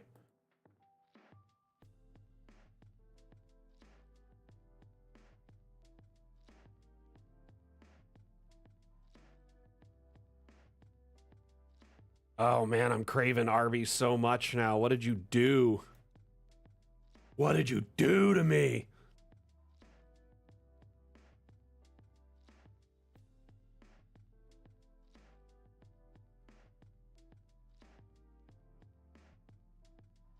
Me too, Alexander. I like that as well. And I also like that if we don't necessarily have integration with a virtual tabletop, the way Dungeon Alchemist is designed is it's universal. So if we're not listing, you know, an export for your virtual tabletop of choice, remember we offer video and image exports too, which tend to support a lot of virtual tabletops because they usually support like a JPEG or an MP4 or a WebM. Additionally, we support the UVTT format or Universal VTT, which like dozens of virtual tabletops use. Above VTT, Harpy VTT, Encounter Plus. Like there's so many that use UVTT, Arkenforge, etc. Beef and cheddar. Oh no, I'm jealous. Hope you got enough for everyone. I'm just kidding.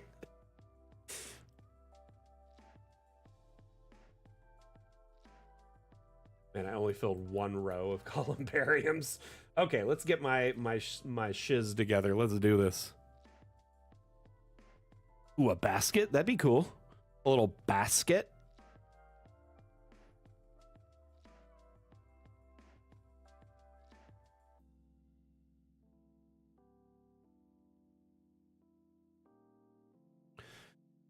Let's see here.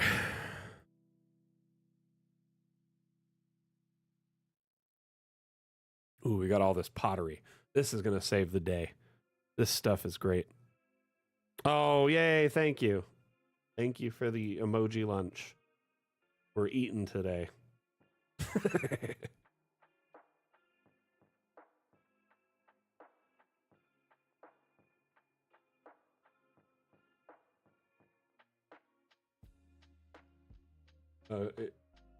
Hero? Lately, I have been craving these sandwiches that, well, it's not really a sandwich. That's a very broad stroke for what this is. Okay, so there's this restaurant, kind of a small little restaurant here in town in Vegas, and I haven't eaten there since before the pandemic, and I've been craving it constantly. And they make these sandwiches. It's a big loaf of bread, basically, like a garlic loaf, and they pull out the bread and or just shove it in tight, and they fill it with a pasta. Okay, so like you could have like meatballs and spaghetti inside, or like, you know, any a pesto inside or anything. And to be honest with you, it's so good. Like, just imagine like a big garlic bread thing that's not cut in half, and it's used as a vessel to hold all your pasta. And they're delicious. They're called Fat Babies, aptly named Fat Babies.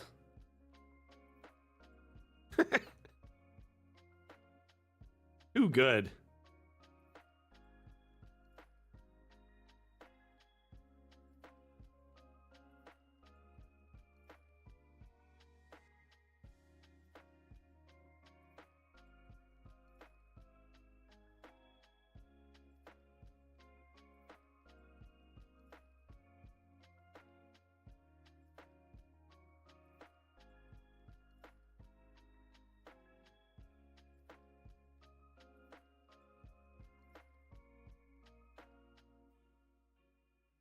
Mm, mm, mm, mm. Excuse me.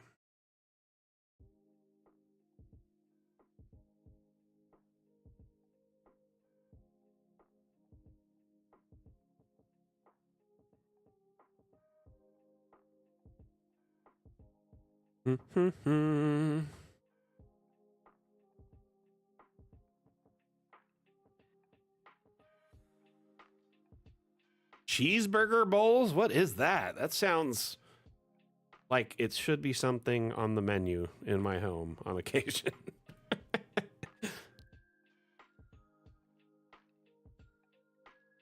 So, dream big. Why do you drive so much for work? Are you Let's hear about your job if you don't mind sharing. That's a lot of driving every day. Is that just your commute every day, or?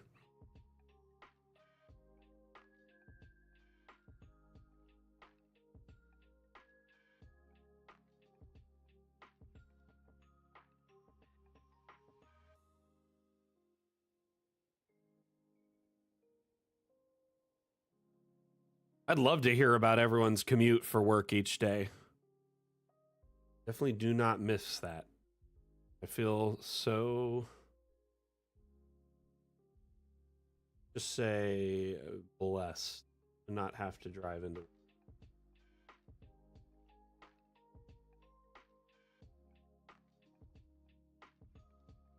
Love the roof teasers, Cronkler. Don't they look great? I'm sorry about the delay, but at least you got some more teasers, right? Everything is soup, Rev. I mean, yeah, especially if you got a blender handy. You do on-site electronic repair? Like what? That's so cool. That's actually like a lost art, man. Like, what kind of electronics do you repair? Sorry for being nosy. If you don't want to share, you don't have to. I'm just like genuinely curious. Hey, Eric, how you doing, buddy? Dude, I am itching between sessions. I want to keep playing. Office equipment, nice. So like copiers, fax machines, stuff like that? Or is it more like computers, networking, or a little bit of everything? Are you having fun with the group, Eric? That's important too.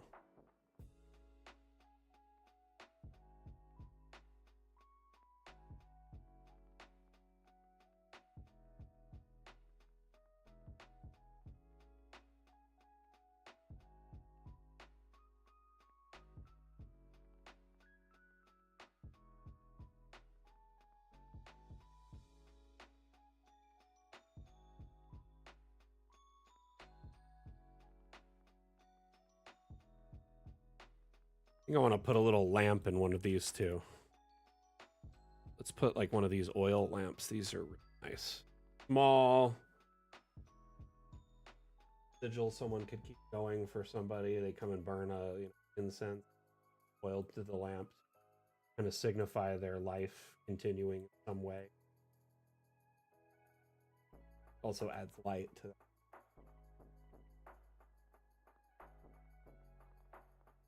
Dude, honestly, so I don't know if you saw, we had a big announcement this last week. Fun with Objects has been delayed at least into the next quarter, and it's going to be a 2-part update. So the devs were looking at everything that still needs to be done and everything that's still being tested and worked on, and they decided to split Fun with Objects into 2 parts. So Fun with Objects is going to be released as Fun with Objects and Fun with More Objects. The first part will likely be July. And then the second part will be sometime later in the year. And the thing is, the first part will include multi-level and roofing. And then the next part, the second part, will include a lot more of the object-based features. Part 1 will still include object features, just not all of them. Just some of them.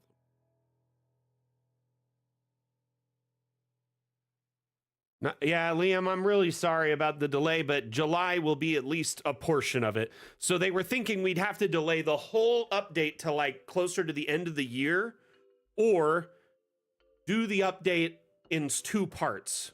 That way we can release some of it now and some of it later, so there's not a big wait.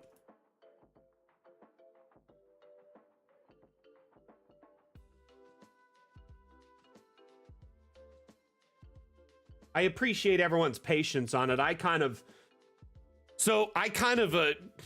like, I'm always looking at our community announcements and stuff through a PR lens and like assessing, you know, how community might respond to things. And I was under the assumption that a lot of our community would not be happy with this delay announcement. And I was very wrong. I will be the first to admit when I make an incorrect assumption, and I did very badly make that assumption. I thought we would have a good amount of just at least some expressed irritation, but for the most part, it's been nothing but supportive, very happy.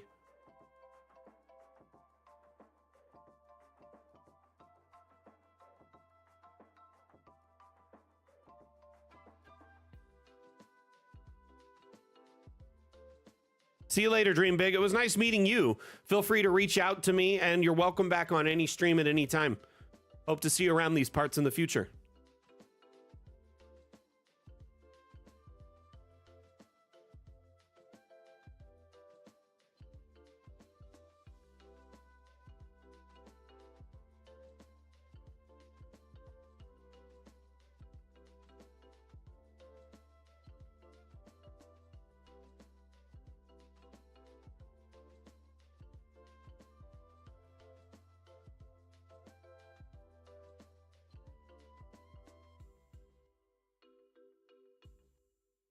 Hey, Harry, how you doing? What you been up to?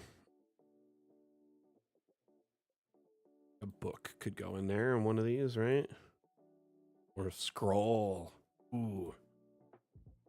Scrolls in a book.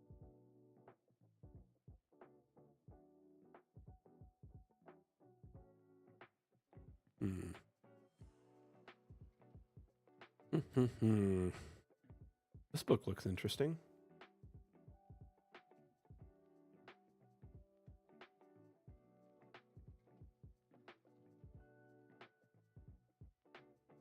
Or maybe a weapon. Wonder if we could fit like a dagger. This dagger looks ornate. Big though. Shrink it down. Can't even tell it. Try.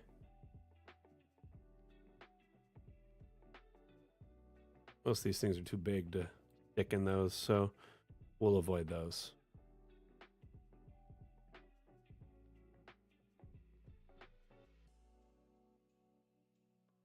Always looking at the items to see if there's something that could work for this.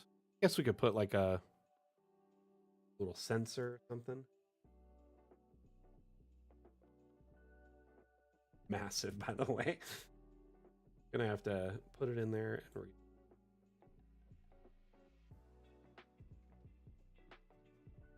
Burning a hole in my pocket. Part of me wants to just hold on to it and save it, and then the other part of me is like, no, buy, shop.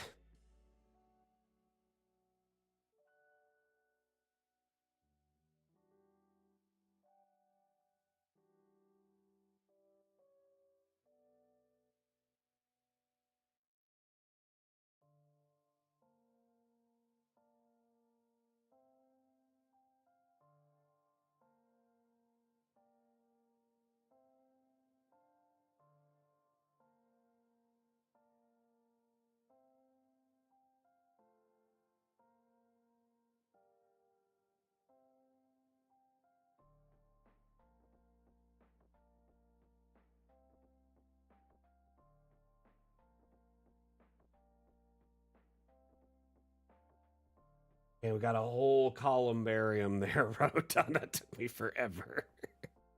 Let's see what it looks like.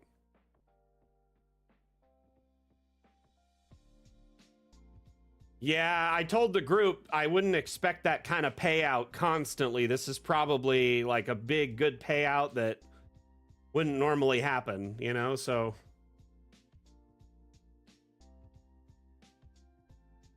it's not like every time we play, we're going to get an opportunity to sell some docks.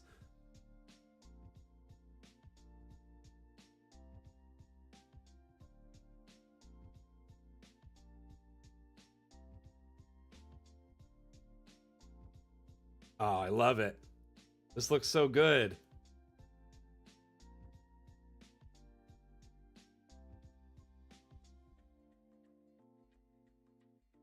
Okay. It's definitely worth it now that I see it like that. Like, I was wondering if I spent a right amount of time on this today. But now the sardine can has got like a formation that I can follow all the way down. So it'll be columbariums and then graves.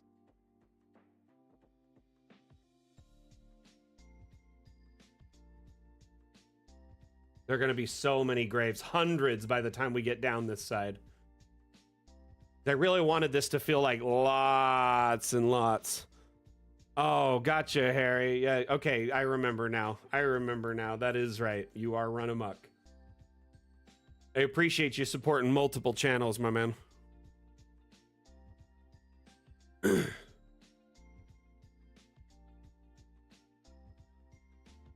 I'll have to reach out to you, Eric. But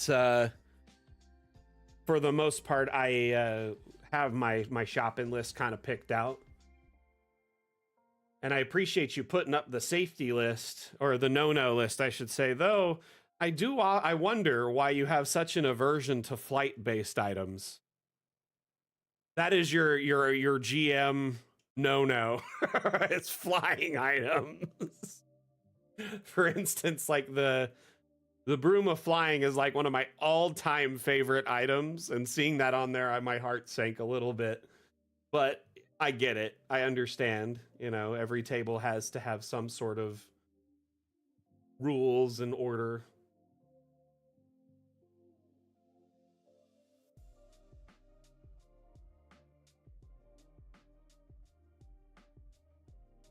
If it wasn't capped, I'd be fine with it. At the same time, you're talking to someone who'd likely have,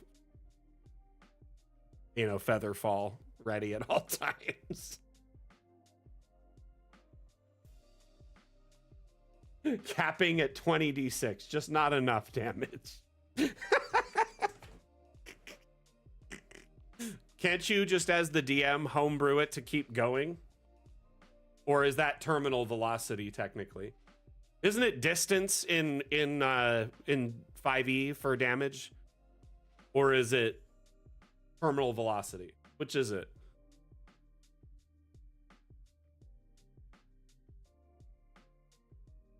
Because I mean, if it's like 100 feet after that, there's no more damage. Just keep it going. Keep adding a d6. I mean, if that would unlock flight items for the group, I would say by all means, man, stack it. If it comes with a monkey paw to it that makes sense, that like I'm fine with it. But you also like have to understand you're talking to someone who'd likely have feather fall, who'd likely make a harness, you know, that's like the climber's kit mixed into like a mounting harness and things like that to protect myself. I'm Mr. Redundancy.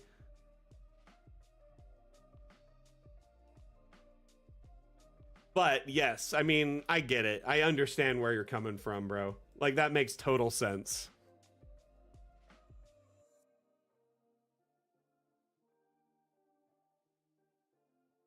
I mean, when you fireball someone in a crowd, does all their clothes burn off?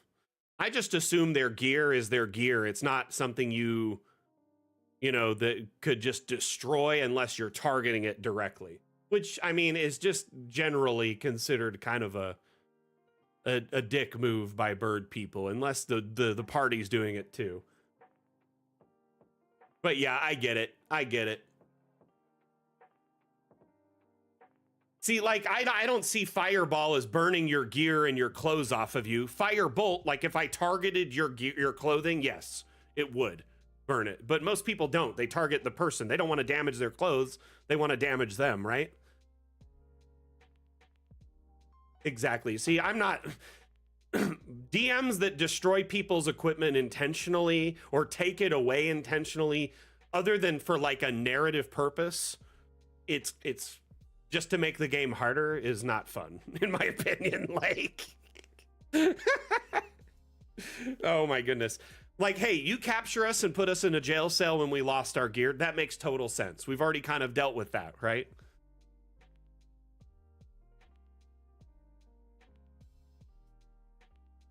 If falling damage made it worth hitting the broom, I'd blow up that damn broom.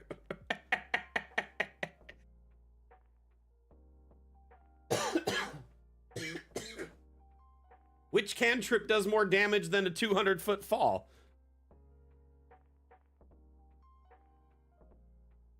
This is so funny. Love this conversation. I guess you play at a lot higher level than me. See, we're not there yet. I guess, but I mean, cantrips, yeah, scale. Think at level 20, it's like, it's way more than just a cantrip at that point, right? Like, yeah, that makes sense. That makes sense. You're like, man, I'm just preparing for the inevitable.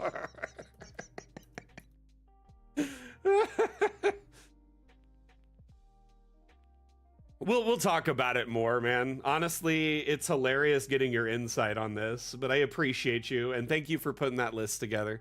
By the way, stream, before we take off today, I want to just say thank you to everyone that's been here watching. Sorry, I got a little sidetracked there at the end, but thank you for watching me build out these tight, packed, sardine can, you know, pauper graves that will take forever, unfortunately, but when it's done, it's going to look so detailed and feel like a very old graveyard that's been here a long time, right?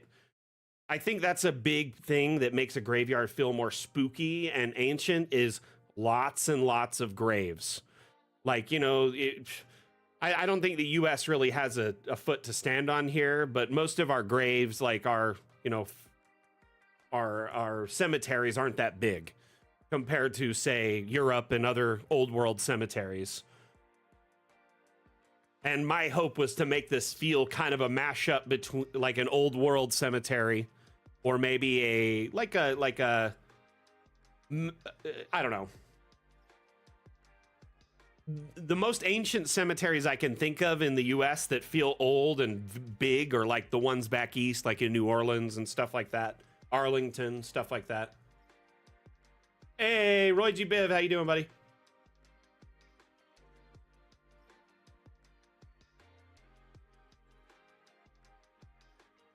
I get it, Eric.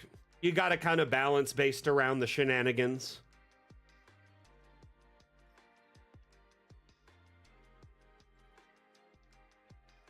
Dude, I appreciate you also being like open to discussing things and just generally vibing.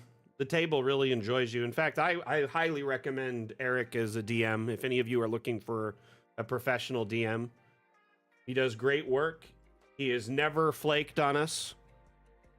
Shows up on time, answers questions, during downtime. Very professional DM who, offers a good production and good storytelling.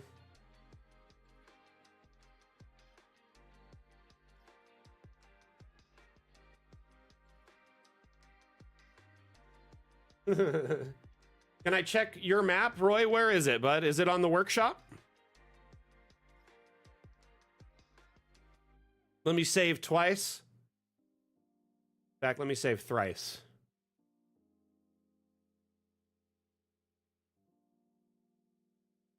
I'm gonna go to browse maps. Go to most recent. Roy, what is the map called? Let me search it.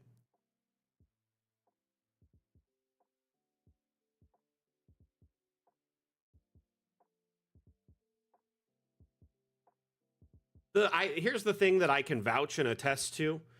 When you have a professional DM, like you have a group of friends that get together, right? And they want to play, right? And you all want to play D&D together. The problem is ultimately one of you will have to DM, which isn't a big thing. It isn't an issue, especially if someone likes DMing. But what if you get a whole group of friends that just want to relax and play? They don't want to be burdened with having to plan a session and make maps and weave a narrative. They just want to show up and kick butt and collect loot. And that's what a benefit of a professional GM is. It's great because you hire someone who has years of experience and tools and know-how and the background to weave together a story. You tell them kind of what you're after and where you want to start, and they kind of handle the rest. And as long as you and your players show up on time every month, it's awesome. I do think when you have a friend group where one of you is the DM, that DM can risk burnout over time. It can also put stress on the friend group, unnecessary stress. So there are plenty of friend groups that make it work, but I've also seen friend groups fall apart because of it. I don't know. We meet together once a month. I wish we could meet more. Roy, where's your map, my man? What is it called? I want to search it, but I haven't heard anything from you.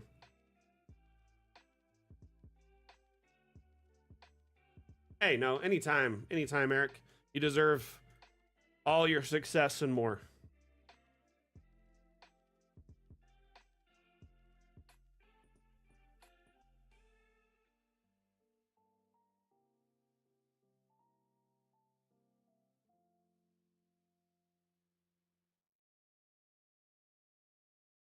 Is it? Did you spell it like that? Oh, it's on this page somewhere?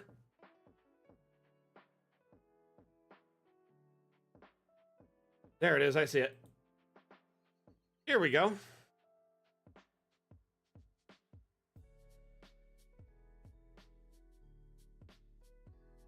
Roy, your name on Steam, what language is that?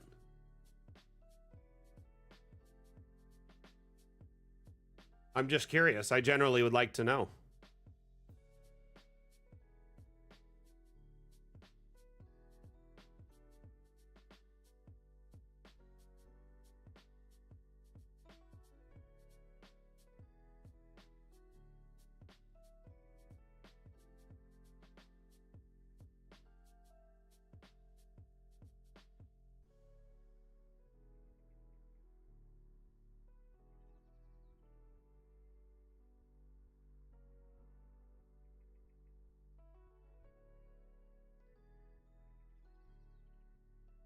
We got this bad boy loaded up. Nice. I really like the grates. You using these ones here are great because you can see under them. A lot of times people will put the floor-based ones that are like the pit ones, and they seal up that area. This is a good way to allow flow, but still allow a walkway. Ukrainian? Lava, my friend.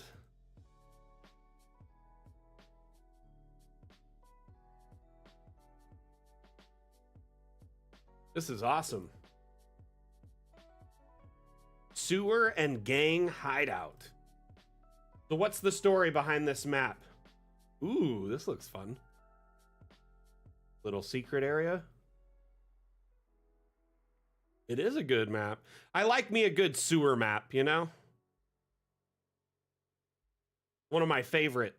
Like, I like caves and sewers a little bit too much.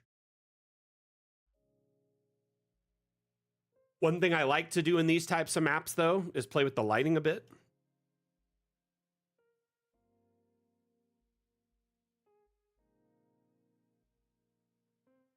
Usually the green tones lend to the sewer, like, a lot.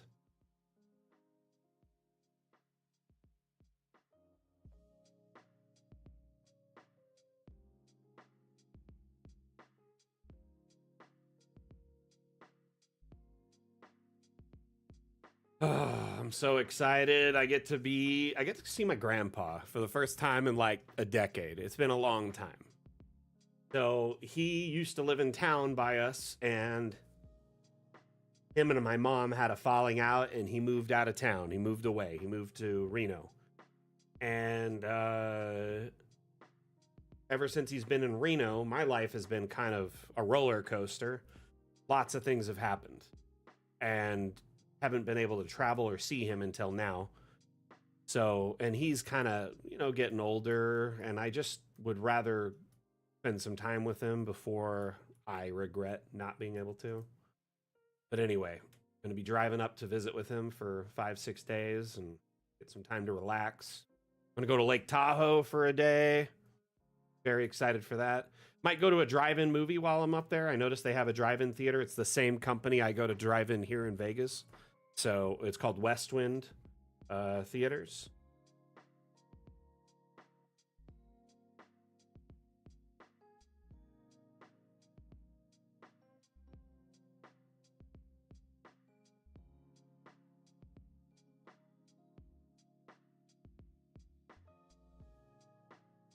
Anyway, really excited for it. Eric, we gotta convince the group to do 2 a month. Nah, I'm just kidding. Dude, Harry, I'll try tonight. I basically am going to be busy the next 2 days packing and getting everything ready for the trip. But after I get back, I think because we know the delay now, should be so much easier for me to schedule.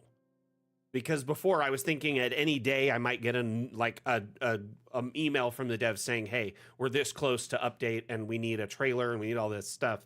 So I was kind of like on edge and I didn't really know my schedule until now. Eric, dude, no, you get it. I think they'll get hooked and want to play more. Most of the group is pretty much into it. I just think now that we got the new player, we'll give them a little time to get situated, and who knows, maybe we'll get into 2 a month. Also, dude, this thing, I can show this in here, right?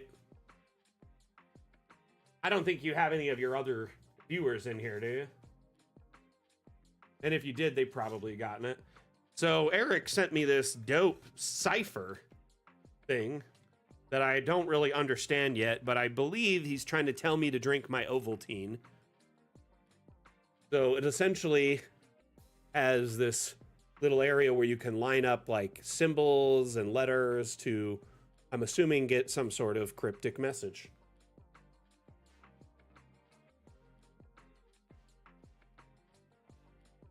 This is a very cool interactive gift from a DM. I'm very appreciative of it. I am curious how this will work because, oh, nice. Expect a use of it next session. Interesting. So, do you have a laser cutter and you cut these yourself and design them yourself, or did you reach out to a third party and commission them? Nice. That's cool. It is a decoder ring. It literally is a decoder ring. When I got this in the mail, I DM'd Eric and I was like, always drink my Ovaltine. What is this? And that's like an old school reference to Christmas Story, which is, you know, an iconic Christmas movie that's pretty much on TV on repeat all winter during the holidays and stuff on like TNT and TBS. But this is great, man. This is cool. Which laser etcher or cutter are you using? Is it like a Glowforge or something like that?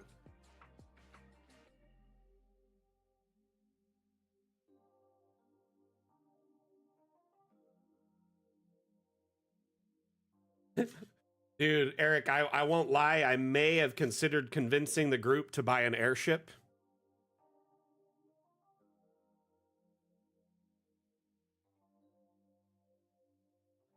Because we like totally have enough money for it.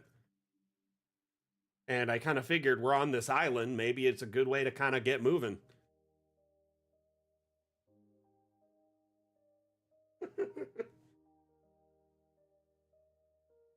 It's a Mecpow 10 watt leather wood acrylic. Nice. I have a laser cutter or like etcher, but mine doesn't cut. It only etches.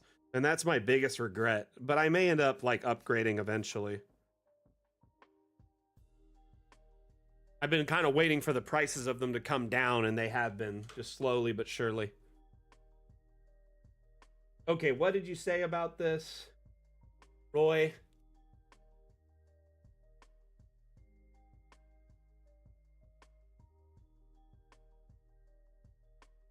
Giant rats were found in the sewers. The group goes out of the way to figure out where they appeared and the reason for the experiments of one of the scientists who works under the cover of bandits, who's also a secret temp, i.e. the location where the rats live. Nice. I like it. I like it. I think your players will like it too, my friend. Fantastic work. Fortunately, I've got to wrap up the stream because we are now 20 past the hour. So thank you everyone for watching. Sorry I ran a little long today. Thank you for being here. Appreciate you all so very, very much. Again, my name is Mac, the community manager for Dungeon Alchemist. Dungeon Alchemist is available on Steam to try before you buy with a demo, allowing you to kind of test drive it on your computer to make sure it runs and give you an idea of how it works. Additionally, we are available on Steam in early access, a one-time purchase for a lifetime license that includes all past and future stretch goal updates from our Kickstarter until we leave early access, and then feature and hot fixes and quality of life improvements beyond that. Thank you, everyone, for participating. I appreciate you all so very, very much. We'll see you next time. I give a damn. Mac out. Bye. I'm going to run a quick Dungeon Alchemist themed ad made by our friends over at One For All / Deerstalker Pictures, and then we will be ending the stream. Remember, it is a Dungeon Alchemist themed ad, so don't nobody go nowhere. Hey, see you, Charu.